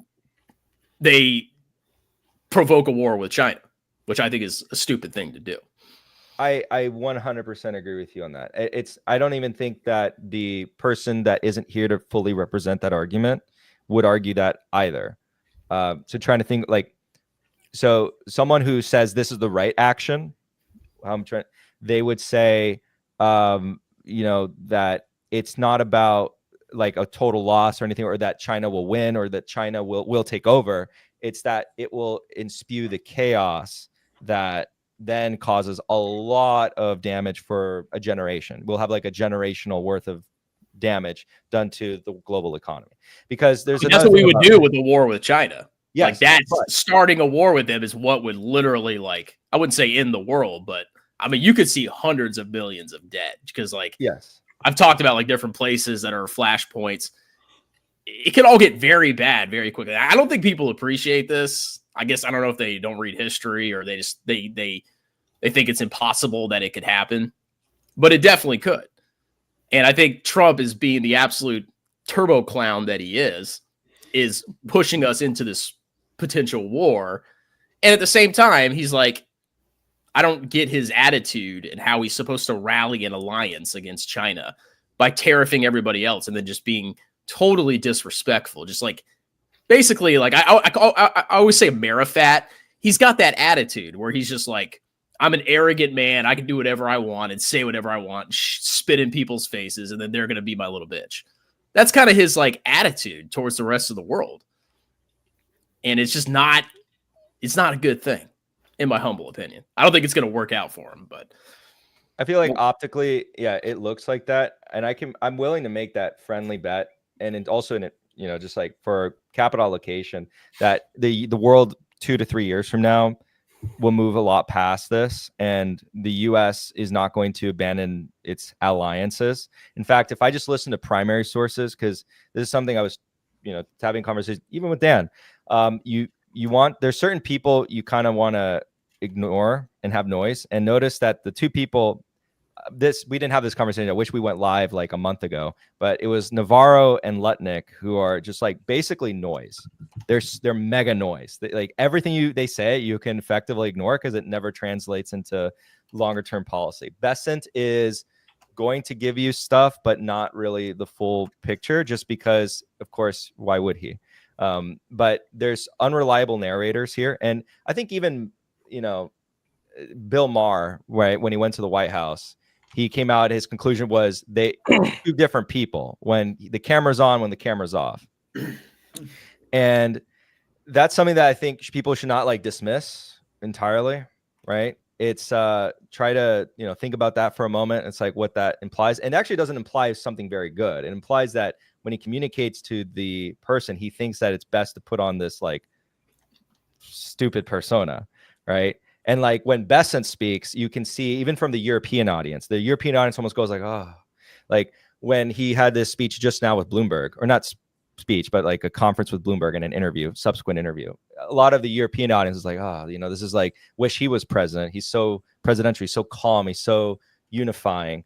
And so then a lot of people say like, oh, it's because there's like many factions within the Trump administration or whatever. Yeah, it's a clown show. Like, it should, I think it should be concerning to everybody. You know, there's no consistent message there. Everybody, I mean, I agree with you. Besant seems to be the more rational. You wish he was president, right? No. You don't like him? No. But Trump is a good president. I think when it comes to domestic issues, you need that hyper aggressive kind of man to deal with problems. But internationally, no, he's a total freaking clown. I'm going to be the optimist here and say like 2 to 3 years from now, we look back on this conversation and the United States with a lot of its allies, especially the Asian allies, because the pivot to Asia, yes, it's like heightened aggression, right? In terms of how much focus is being put there. Those will be tighter than before. I want to say, I'll make some like soft predictions here. A lot of those nations are going to become stronger military allies with the United States. With the European allies, NATO is not going to dissolve. Prediction, NATO will be a lot stronger. I think that's actually an easy prediction, but back me up here, Dan. What was I not saying that the United States was never going to leave NATO, fighting the Europeans in the server on that? The president can't leave NATO. It has to be an act of Congress. So yeah. And I was telling the Europeans that is seated in paranoia, and that's not going to happen. And if anything, what you're going to have now is like a NATO with a lot more diverse sources of R&D, right? We have the European defense companies that are going to get a lot of uplift here, and that's good. That's very healthy, because you're right on this in the sense like, why does it have to be U.S. centrism in this alliance? And why do we have to rely on 5 military defense contractors to come up with all the innovations? Why don't we have a lot of other alliance-based military defense contractors that are now uplifted and can figure out new ways to solve different problems on the battlefield for everyone? That's the whole point. And so I think NATO as an organization is going to be stronger in 3 to 5 years. And now I'm putting opinion. I think Russia is the ultimate loser in the conflict, right? This Ukraine victory, if they take territory, what victory have they achieved? They've expanded the borders of NATO. Now they are sharing a border with NATO, literally sharing a border with NATO. They've woken up the Europeans, that the Europeans are just all this mad. They're harumphing all the time now, but that harumphing has woken up this military potential. And that also bodes well. Here's the optimist. Like we're talking about economics or just like from a Western investor. Now the European economy could probably get a decent amount of stimulus here. There could be an uplift and a bull run in Europe for the first time. Oh, I'm bullish on time. Europe. I mean, that's my other. I mean, we don't have to get into it, but I see a long-term trend of, you know, stronger regional superpowers starting to arise, as opposed to just the United States being the one big daddy, and trying to think about what are the implications of that. Where should you invest? I mean, I think the U.S. stock bro only thing may not. I'm not saying it's going to be a bad thing, but it may not necessarily be as, you know, financially beneficial as it was in the past. Like there's a lot going on here, and I don't think we're going to leave NATO. I don't think it's the end of the world, but I think Trump needs to back down. I'm laughing. I'm laughing in the comment section because I think I'm pissing off every political spectrum. Oh, I get hate too. Don't worry. No. But every single angle is. I think I'm pissing off the Europeans with some comments, pissing off the American supremacists with some comments. I'm pissing off some of the, I guess, Chinese sympathizers with some comments. There's about 5 people that hate your guts right now. I'm just no, but and then they're all like from different angles. That's what I was laughing at. Well, and they gave me super chats. We're going to have to look at them, unfortunately. All right, well, I'm going to go grab some coffee, and then we can talk about whatever. I know we've obsessed over China for the last hour and 15 minutes, so yeah, we can talk about Tesla or something. I don't know.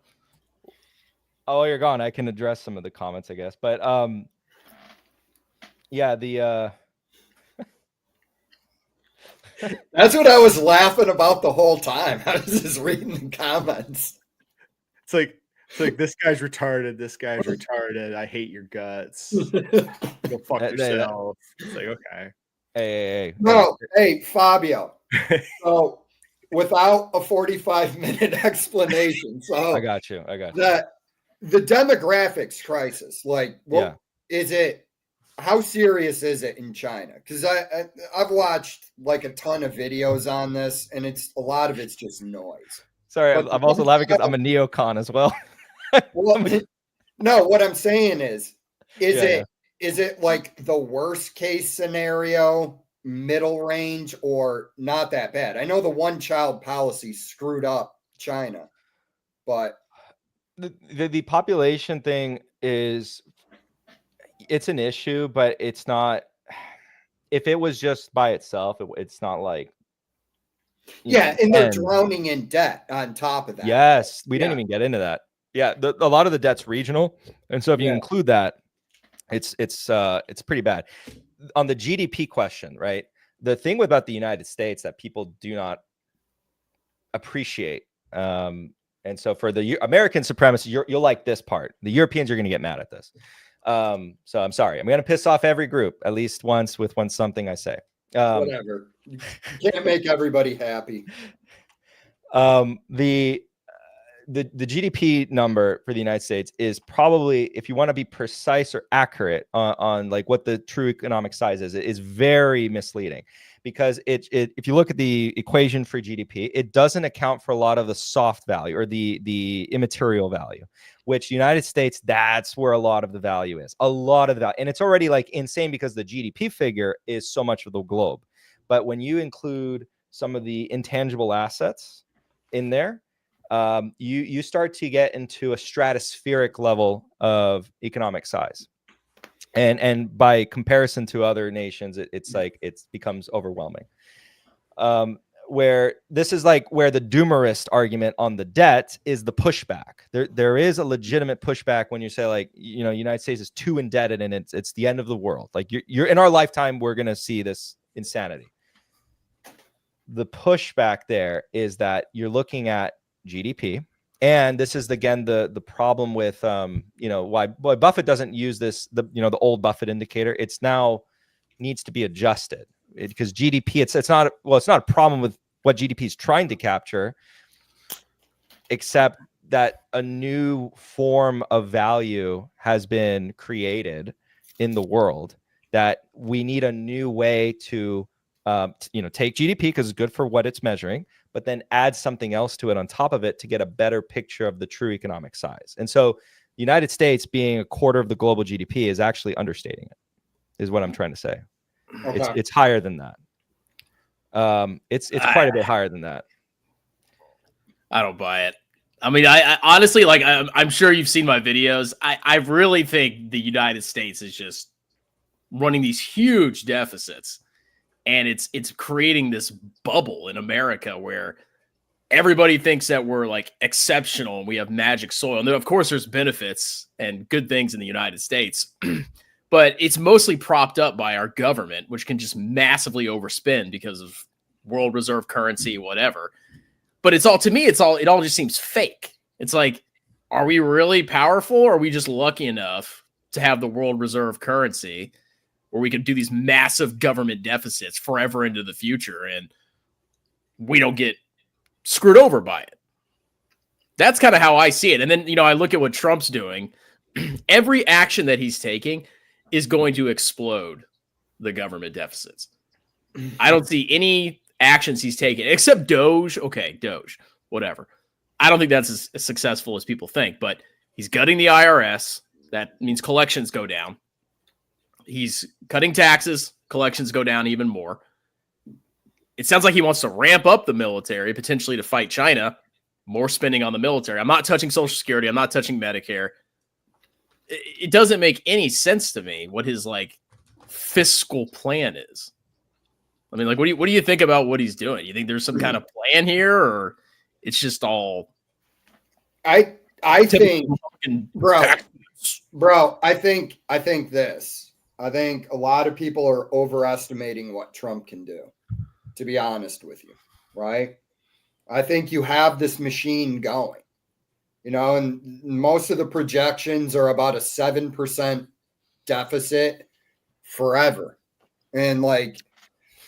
That's not good. We're never going to go into a recession again. I mean, I don't know. Like, it just seems to me, doesn't matter who you vote in there, shit's not really going to change. That's why at some point, like, can we really just do deficits forever? Like, that are so much higher than GDP growth? At what point is the world going to call bullshit on that? Okay, so but I'm going to try not to nerd out a little bit, but because yes, there is like this superpower because the US is like the world reserve currency, but our debt is used as pristine collateral to settle transactions across the world. But that could change. Is it possible that could change? If the world gets enough fed up with the United States, anything can happen. I mean, we've had this world order that we've lived under since World War II, basically. There's always the possibility that could change. And that's what really concerns me, because if that ever does change, if there's some clown in office that is super antagonistic and is basically like forcing other continents to reindustrialize and strengthen themselves, I could potentially see that coming to an end at some point. I mean, like, I could be crazy here. I think the other alternative for a reserve currency, the only other potential alternative would have to be the euro. Oh, that's the only other, and I could be wrong. I mean, you can tell me why. But if Europe becomes a lot more powerful and united, why not? It's because the function original, like when we first talked about it, there's a huge part of it. It's decentralized. The European Union, we don't have an actual central bank. We have the closest thing that we could call a central bank, the Federal Reserve, but it's not a true central bank. On purpose, by the way. That's on purpose. That serves the function of also being the world reserve currency. The dollar supply expands and contracts outside of the United States control. The US government, the US government has zero authority over how much the US dollar expands and technically contracts. They have influence. That is true, influence, but not control over expansion and contraction of the dollar supply. It is part of the euro dollar system. And the euro part of that name is very misleading, because that actually should be renamed, right? We should not call it the euro dollar system, because that assumes the whole world is just the euro and the US dollar. That is not true. It is the US dollar and the world, we should call it, the USD world system. And that decentralization, no one except the United States is willing to give that up. Control. Why can't Europe change that in the future? I mean, let's say, you know, let's say they, you know, over the next 5 years, they reindustrialize and become a lot more united, powerful, which we're kind of pushing them to do. Bro, there's benefits to being the world reserve currency. Why would they not potentially try to take that down, or at least get a piece of it? Why not? If you look at Europe, they're a lot more authoritarian than we are. Like, I mean, you just look at the speech laws over there. They're not going to give up control. And like a lot of the money a lot of the dollars that are created are actually not created by the central bank. They're actually created by just normal banks handing out loans. Yeah, but like Europe has a history of imperialism. Like, I mean, America was a colony of Europe and was built mostly by Europeans. The fact that people think that it's impossible that Europe could basically rise again, I think that is possible. I don't think it's impossible. I just don't think the American dollar, I don't think it's going anywhere for a long time too. I agree. I don't think it's going. It's America's always going to be a major player, but my concern is that we become less of a major player than we were, and that has to have some kind of impact on us just being able to constantly run these insane deficits and basically just make the world our bitch. Because at some point, like, if you're a powerful continent, let's say Europe becomes powerful, why would they put up with that? The currency is almost like separate. It's like a separate Goliath that's there. The US government, sometimes politicians like wish they had control because there's benefits. There is benefits to having control over your currency. China, for example, is the extreme case of absolute control. They have absolute control over their yield curve. The United States has influence over it. It can do certain things to have effect, but it doesn't have as much control as we think. The US government can't decide tomorrow, for example, oh, the 10-year will be this. Can't do that. As much as it wishes, as much as some politicians wish they could do that. The decentralization is what gives it its utility. And then this is why other countries who don't want to give that up, because there are benefits, right? And they want to say, you serve that purpose. You are serving that utility. And because it's separate from you, you can be wild and crazy, but it's its own monster that lives next to you. The dollar itself. The United States would have to almost create, and it's funny, like when I listen to some of the people who, like the bond guys, they'll even argue the United States arguably can't even stop this monster that it's created. And it's like the United States would have to create its new currency separate from the existing dollar. Then you'll have like the dollar continue as its own kind of form. That would destroy the United States, by the way. That would be very bad, by the way, because we're not set up for that change suddenly. But the argument that United States, even if it wanted to, and keep its dollar, right, and just like detach itself from the rest of the world is not even possible. How things are. Yeah, I mean, like, I'm not saying the U.S. necessarily wants to do that. What I'm saying is, in the future, other countries might, because like obviously the best advantage, it seems like, is to do what the U.S. is doing.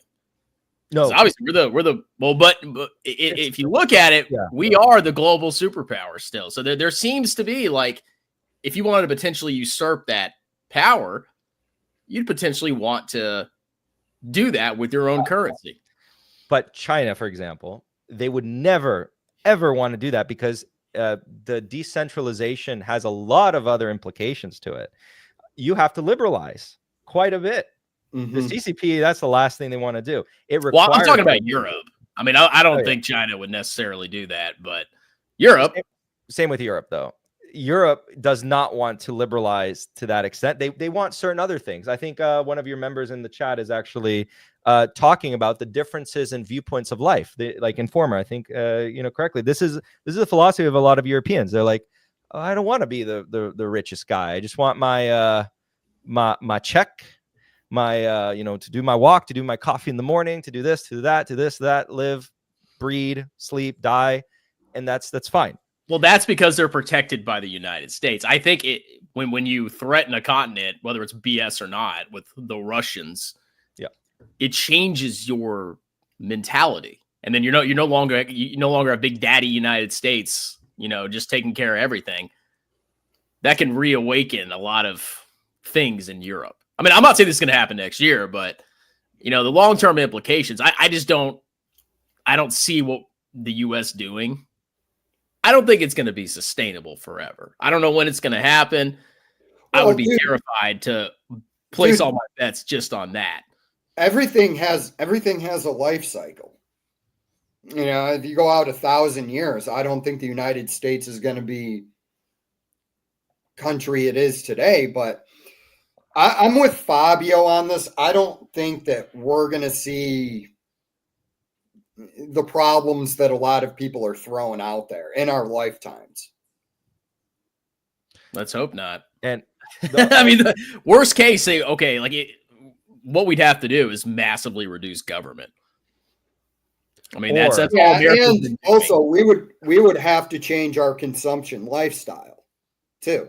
Oh, that be horrible? We overconsume. Yeah. Or the other one. So it's not just reduce government. There could be another option. The other option, and if you map out tax receipts and you also map out tax rate and policy, what you'll notice is the United States consistently, regardless of policy or tax rate, collects, except for exceptions. The exception was World War II, and where it declined. Actually, it didn't increase. It declined tremendously. We were at like 9% of GDP in terms of tax receipts. But the United States collects anywhere from 15 to 22% peak, and it just fluctuates between those figures as far as percentage of GDP. And then if you told me, hey, what is the greatest predictor of tax receipts in the future? Is it tax rates, none of that. It's actually none of that. It's the greatest predictor, the highest correlation is GDP, which makes a lot of sense. Economic size. So if you grow the economy, and this is the old phrase, it's the economy, stupid. It's not about I increase tax, I decrease tax, or whatever. If policy promotes economic growth and you get economic growth, you increase tax receipts. The answer has never been, this is like the conundrum, right? Because a lot of people say, in order to get out of this, we need to increase taxes. And I'm like, there is no data that supports that. There is nothing that supports that. Every country actually has its range. And this is a frustrating part for some people because they think that, it's like this solution is simple. And it's like, no, this is a dire realization. This realization should not be something that comforts you a little bit. It should be that because do you trust the populist movements, right, to realize this? No, of course not. They're going to likely view, okay, we just increase taxes tremendously, and then that's how we solve an issue. If you don't increase GDP, you do not increase tax receipts. You can adjust a little bit, right? That's what we kind of are figuring out. You can adjust a tad bit the amount you receive by adjusting tax policy, but it's not as big as you think. It really comes down to, at the end of the day, you want to talk about a 10-year plan. Well, what are you going to do to promote economic growth over that 10 years? And I will be able to tell you more or less if you're going to have tax receipt growth or decline. Simple. And not defunding the IRS. Simple, yeah, but simple in the sense of like the prescription, difficult in the execution, because it's like, okay, now the complicated way. Well, how do you grow the GDP? Okay, that's the complicated part. But there's so much more going on. It's like, okay, well, GDP is what? Number of people plus or times productivity or whatever the formula is. Well, plus now we're clamping down on immigration. Okay, so that means less people. Productivity, I mean, AI, sure, maybe that'll make us more productive, but who freaking knows? And it seems like a lot of our GDP, a lot of our growth is debt fueled.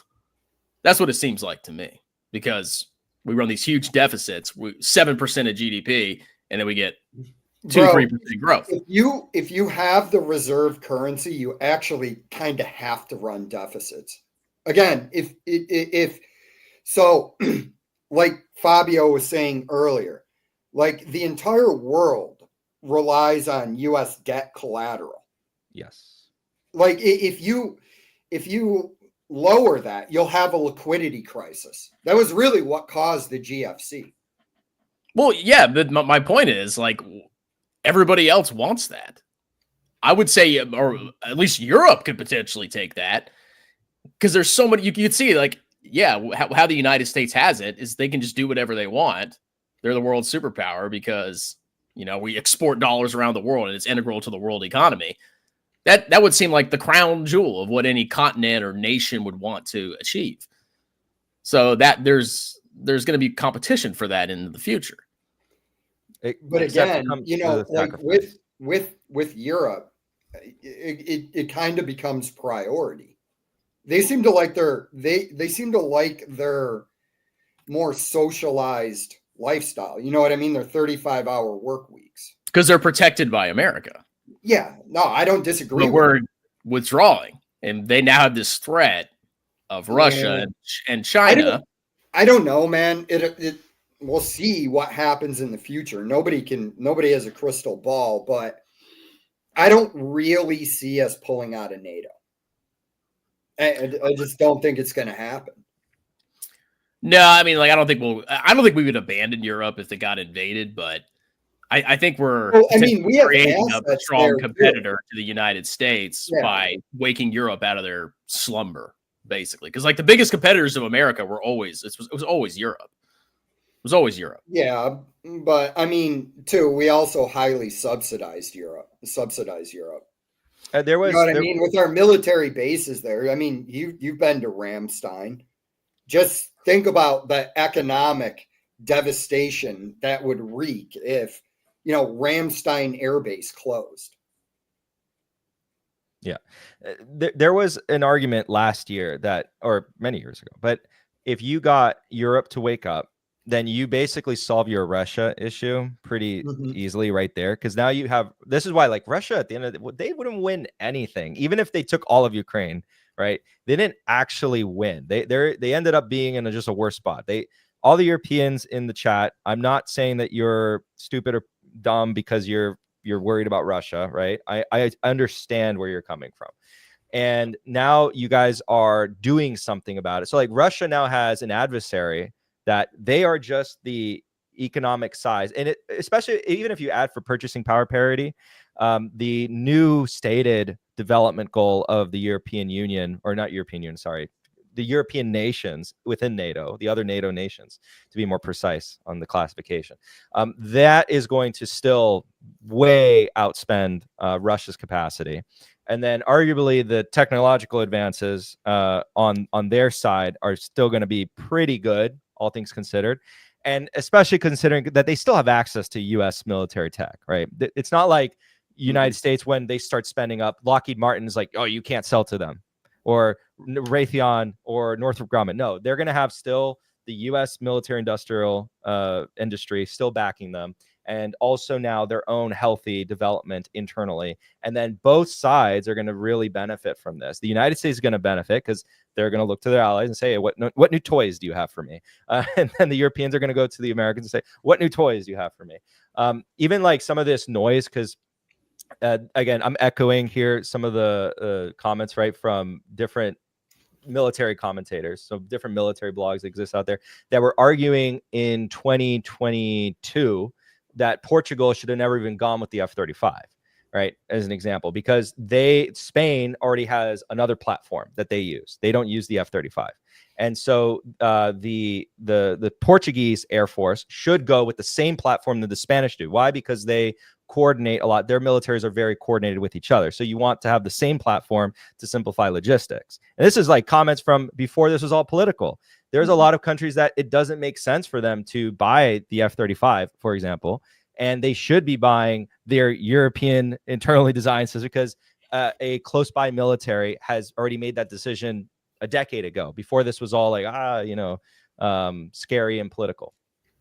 But just like I'm an optimist on that. I see that Russia now has a mad rival right next to them that's going to far and away put up a challenge to them. And they didn't have that before. Before it was, Europe was like docile, and they didn't have a NATO member right on their border to the north, which now they do with Finland, right? That was a huge loss. That was like, anyone who argues from the Russian perspective, they wanted to stop NATO from encroaching on them. They already lost that. that objective failed. It's similar to what Strongman's describing with, you want to avoid a war with Taiwan and then you isolate China and then the cause of the war. They basically did that, like from the Russian point of view, if that was their goal. If that was their goal, they failed. If their goal was who provoked the war in Ukraine? Oh my God, you want to get into that? You want to pick no. We need to do here for like 7 hours talking. No, we need to do some super chat. All right, armchair economist in full swing here. Yes, I took a class in economics 10 years ago. Economics are a special type of grift. The guy smells like fish and parrots economic stuff. I actually am starting to get more interested in like geopolitics now because VT, fascinating. There's only so much you can talk about. So I am getting more into geopolitics now. I don't know about you guys, but seems to be the new flavor of YouTube grift. So they do this when they're doing poorly, right? And so I'll counter you, Minotaur, because I don't have a subscription or anything based. There's a guy in the UK who he is full of shit, by the way. You might have seen shorts on him. He's the guy who's like, I'm predicting the collapse of the Western world, blah, blah, blah, and I was a trader in London making £2 million, blah, blah, blah, and he's full of shit. I know you're talking about. Full of fucking shit. Isn't he he's like bald or something, right? Yeah. So he is exactly this. I'm just describing him, Jay. That's it.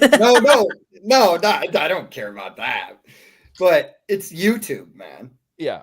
The whole thing is full of shit. It is. You know what I mean? It's like there's some good. That's why I tend to go to more like poppy stuff when I'm going to listen to it, like the quartering or something like that. Just a regular fat guy reading the news. I'm like,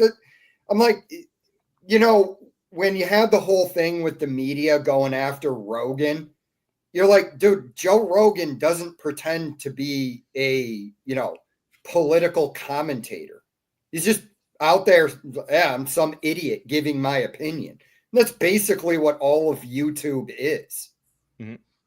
It's like the people that take it serious, like, but this guy isn't a serious journalist.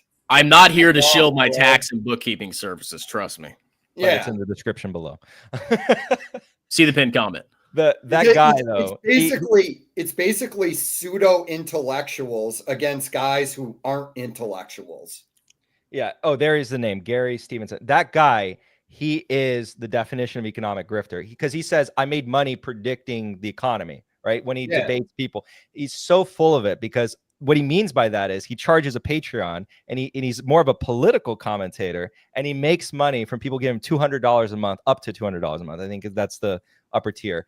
And he's making tons of money, but by espousing this bullshit instead of actually, trying to do what all of us are trying to do, which is we invest accordingly to how we sort of view the world's risk. And by the way, if you wanted to, my whole takeaway, if you wanted to sum up what everything I've said is effectively is be an optimist. Nothing's going to happen to your 401k. Keep fucking buying and dollar cost averaging because I'm trying to, all that I've been arguing effectively is like, this is fun. This is going to be past. The United States is going to be, the world's going to be fine. The world is going to be completely fine. Your life's not going to change that much.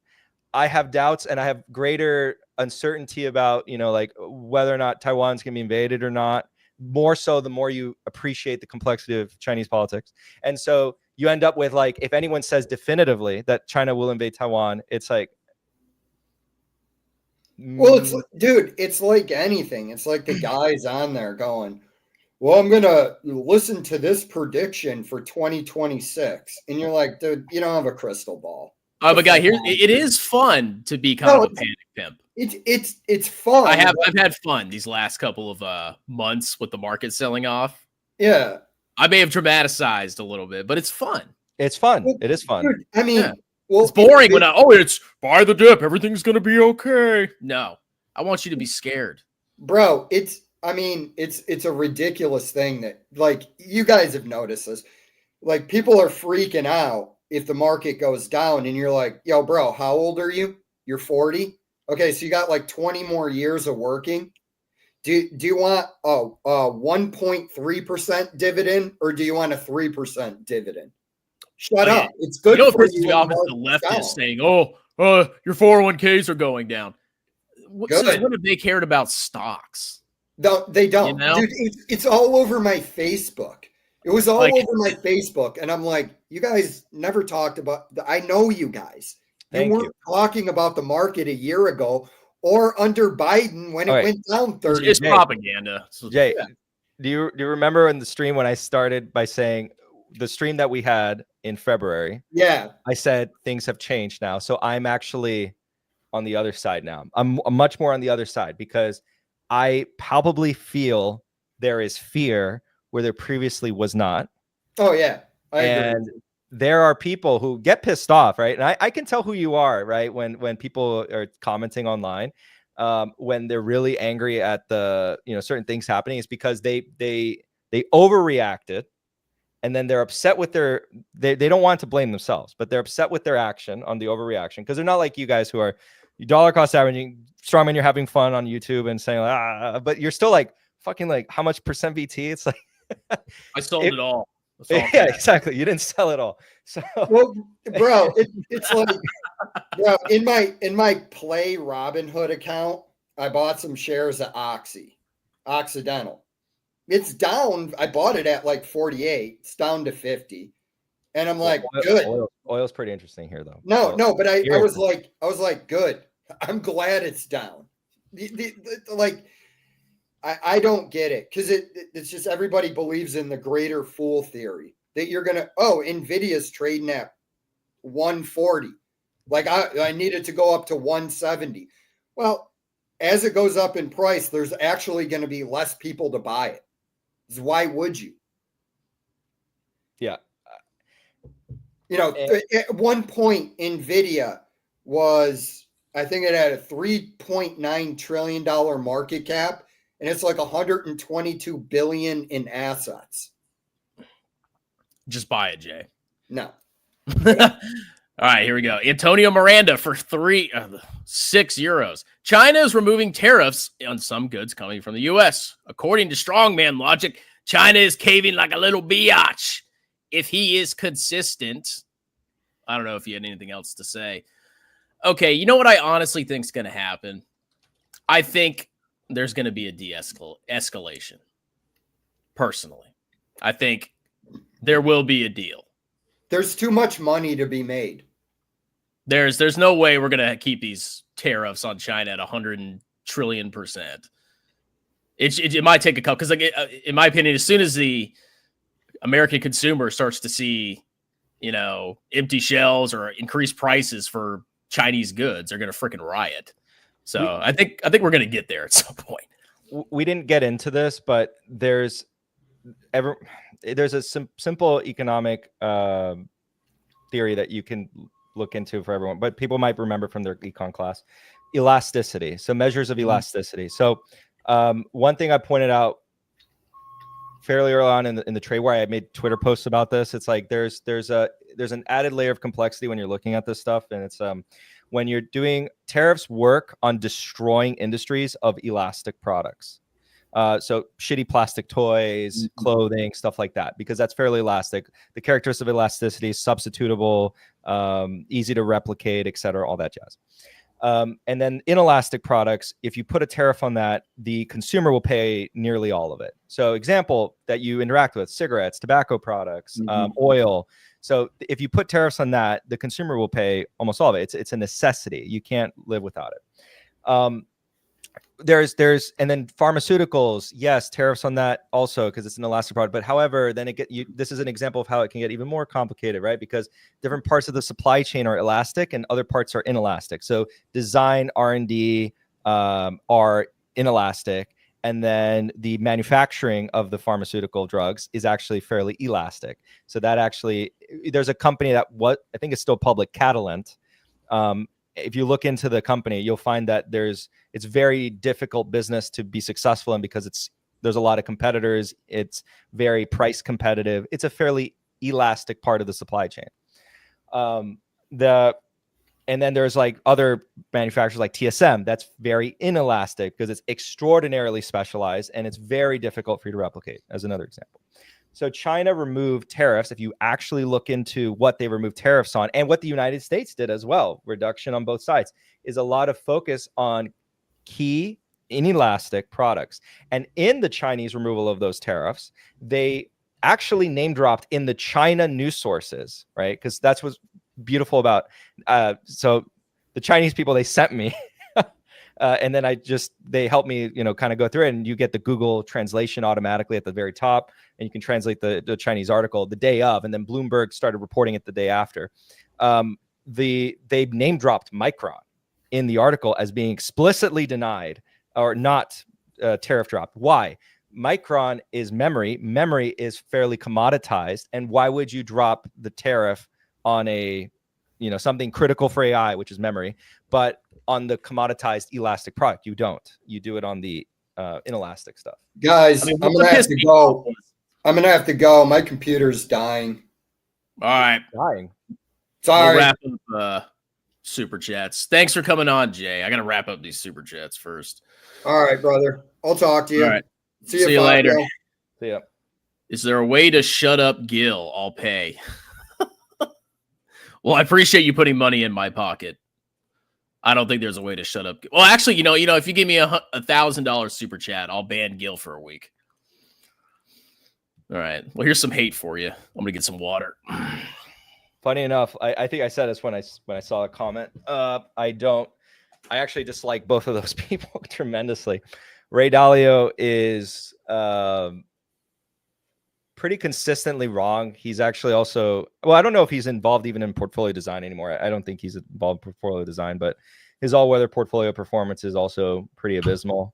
I don't know if it achieves any sort of goal that people might think it achieves. Robert Kiyosaki. I mean, hell, if you think also everything I said was from them, that's pretty wild. No, yeah, you'd be shilling Bitcoin and gold. Robert Kiyosaki went off the deep end, or maybe he was always like that. I just didn't see it. Ray Dalio just says general things. It's very general. €2, Antonio. See U.S. with India by 2030. Yeah, I could see that.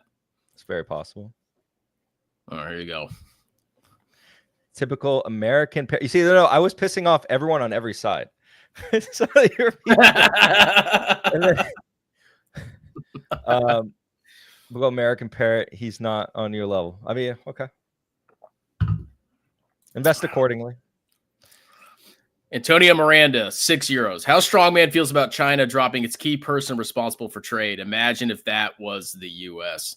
I mean, I could imagine Trump firing somebody in a heartbeat. So we'll see. Oh no, it's China. China dropping. Yeah, yeah. I to me, that's noise, in my opinion. But I mentioned it very briefly. I believe my opinion, and this is not, I'm echoing what the Chinese think.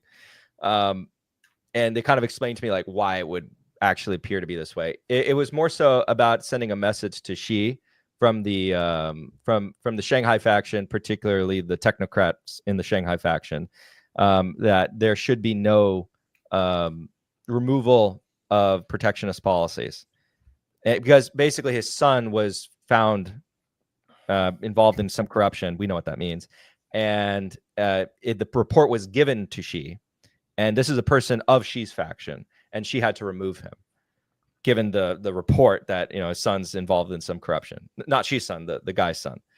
So it's political infighting.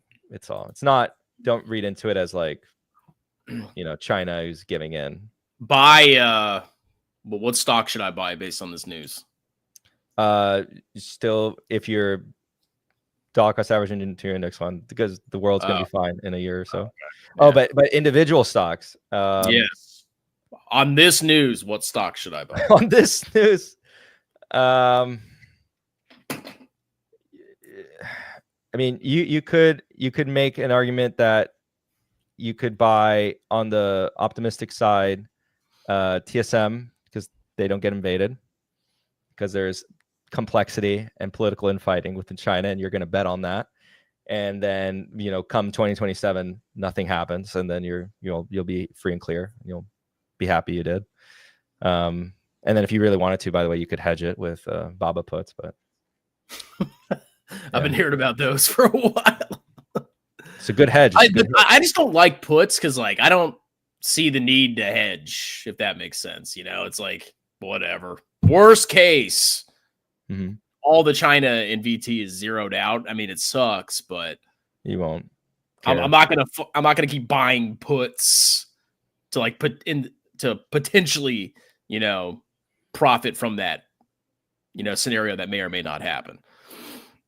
And even if as an index guy, it just doesn't make sense to hedge. I mean, you can if you're worried, put some money in treasuries. You don't need to buy puts or whatever. Yeah, if you were close to retirement, you would already be just deviating into treasuries in the first place. And if you're not close to retirement, you're fine. Theoretically.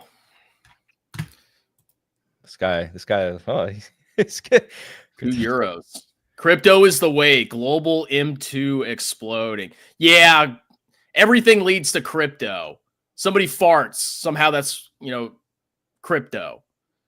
The amount of like nonsense I see, like what they'll do is they'll talk about a random event, and then somehow the logical conclusion is always to buy their shitty ass crypto. And I never ever see the connection between the two of them. There's an unfortunate connection right now between the whatchamacallit, Bitcoin right now and the dollar. So when the dollar was down, Bitcoin was going a little bit down. Now the dollar is rising and Bitcoin's also rising. So, by the way, I don't know entirely how much of that is, again, Bitcoin has a utility in these countries. Why China is so important for Bitcoin in particular. I know that sounds like, wow, but it's, as long as Bitcoin serves that purpose, there's demand for it in China. What some of the Chinese were telling me is like, what you do is there's ways to buy it. It's illegal, but a lot of people buy it and they don't tell anyone about it. It's like very hush, because if you tell someone, you risk, and they actually use very legitimate forms of payment, which is why the Chinese government still kind of hasn't cracked down on it yet, but they'll send payments to accounts, right, and do transaction. It's similar to Venezuela had a similar issue back in the day where people were using dollars. You couldn't get dollars. It was illegal to have dollars, but dollars was the only way you could actually do commerce because your currency was inflating to kingdom come. So there were people who were enchufado and plugged into the government. They could get access to dollars, and then they would sell you. There would be a different dollar rate, and you would pay as a normal person this dollar rate to this corrupt government official, and then you would receive dollars, and you would be giving them your currency, which is shitty toilet paper, and then they would just be doing this thing, and that's all they had. That's how they made tons of money. Is they were just this like, washing machine of money and getting dollars into Venezuela, and they were getting really rich, and kind of using the government as this vehicle by which they could interact and exchange these currencies. Similar, China has these let's say local distributors of Bitcoin by which it's black market, and they're getting Bitcoin into China, and Chinese people are buying Bitcoin, and then they're using Bitcoin to eventually get out of renminbi, which is, well, we can not get into it, but worthless. But yeah, I would be, if I lived there, I'd be terrified to buy Bitcoin. Yeah. They don't want to keep it in Bitcoin. It's not so much as an investment for them. It's more of a, you have renminbi and you want to not go through the channels because it's restrictive. So you want to get your Bitcoin to USD, and then so you'll buy Bitcoin, you'll accumulate Bitcoin, and then you'll try when it's feasible, exchange it for USD, and then buy a house, buy a, whatever you want, but just get out of renminbi. And then you have issues like in Canada with tons of Chinese buying real estate, and not even to live in it, by the way. They just leave it empty. And that was a problem for Canadians. They were buying houses. Chinese were just like buying houses, and they're just not even renting it out because it was just a vehicle for them to just have another asset and another currency. That's why none of you can afford a house. Gil, you should have been paying this to debate. Like, let's go, Gil. More. I thought you had trouble with your super chats, bro. What happened? Did you do some day trading of Bitcoin to get some money? Why is oil interesting at this price? You're getting close to like the long-term break even of most suppliers. So $60 and below, like you could get to like 55, hell, even like 50, but it won't stay there for long. Because at that point you have supply coming offline. We're not going to get into it, Trump. There was a very weird meeting that Trump had with the Saudis, and then just so happens like the very next couple days, Saudis started increasing production, and there's one country in particular that puts a lot of pressure on. Russia, because they can't sell their oil at spot. They're selling their oil at roughly $20 discount. So whatever the price of oil is, add a discount to that. And so then if oil goes down even more, add another discount to that. So then that's like, or you could view it as like, it's also actually bullish for the economy in general because input costs go down because energy prices go down. So do insiders know a black swan for oil? You asking me if I have inside? No, I don't have inside information, but I would never. There are memes about that, but no, I don't have inside. It's just getting close to the price by which a lot of producers start to. Dude, okay, are you counting this as part of the debate? Because I want it to happen. I want Strongman and Gil together. Just like... Look, Gil's never gonna debate me. He knows he would get crushed. Oil is booming soon. It could. I mean, it could. Again, I'm just going off of like where a lot of producers that start to get below the break even, and then you should have a correction in supply at that point, and all you need is like that pickup in demand, and then suddenly find yourself offsides with energy, and you could have this like resurge. I mean, it seemed like inflation was collapsing. That's the sad thing is right when we could potentially get into like a potential rate cuts, the freaking trade war starts. It's like, come on. Which maybe you can argue it was like the timing is also helpful for the tariffs, because if you get this slowdown or even deflation, I don't think it's gonna be deflation, but a slowdown, then it becomes more palpable, right? It becomes not palpable, sorry. It like mitigates the inflation of the tariffs, basically. But then we don't get rate cuts. But then again, I like higher rates because my treasuries pay 4.25%. Man, the money's just flooding in. I think we're never going to stop this. So, CM, have you ever personally produced goods or services? Absolutely. I mean, you're asking. I mean, you can see like my YouTube channel. It's like I don't post anymore. I don't have time. I come on here. This is like the first time public in. Now I'm doing a cadence of maybe like one live stream every 2 weeks if I keep this up. Are you just like, do you just have enough people where you're happy with it, or? No, it's generally just don't have time. So then like the time I do have, I just like, well, if I'm working from the office, in my own office, I'll be either my home office or at work. I'll have like maybe Discord on the side, and I'll talk to Andrew, and we'll just like go over some things that are going on, or I'll talk to some of the members. We'll just go over some things that are going on while I'm, reading emails, going through different departments, financials, and then just like, it's something you can have on the side. You can have a phone call conversation, but then video, like a live stream, you have to you can't do anything else but sit here and, talk. But you got to learn to be a bullshit artist like me and just do 10-minute videos. If I retired now and just did this full time, like some of the YouTubers that we all know, like they're posting every day or like even every other day. Like you really appreciate if you're really busy at work, like you just can't do it. What you do, I need to maybe adapt that, and then just like be in my car. That's what I'm saying. Like if you want to grow your audience, like, or your business, like that's the best way to do it. That's how I'm growing my business, freaking YouTube. It's almost worth the ass pain of doing a live stream, or a shorter video would probably be the better way to do it. Yeah. Inflation all-time high coming back. He said VIX peaked. Who said this? Said VIX. Who said peaked?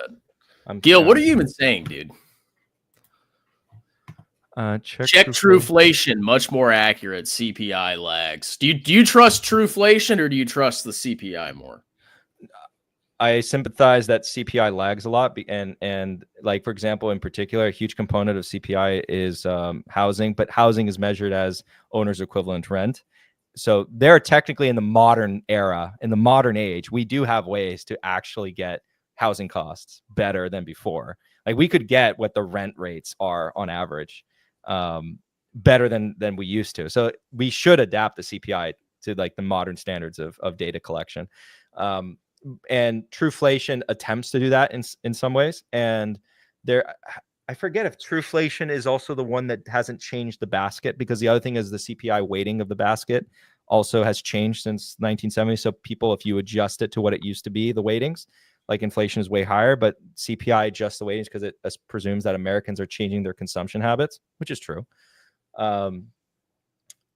There's truth to it. It's like, I'm not saying it's the absolute truth, but I'm also saying it's not something we should ignore. We could sometimes use other stats that kind of come out to help us maybe predict where CPI is going to go. Like I just stated, in particular, housing will always be lagging. So when you saw housing, still kind of elevated last year, and you looked at some other stats on like what rents were doing, owner's equivalent rent wasn't capturing what rents were actually doing because it's lagging, but it always lags. And so he's right in that CPI lags, but just use shadow stats, bro.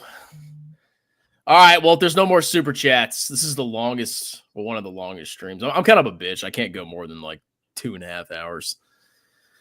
Yeah. Well, thanks for coming on, Fabio. Thanks everybody for tuning in. Thanks for all your money. I feel rich now. I might do more videos later talking about whatever the hell I want to talk about. And you guys have a wonderful day. Cheers. Oh,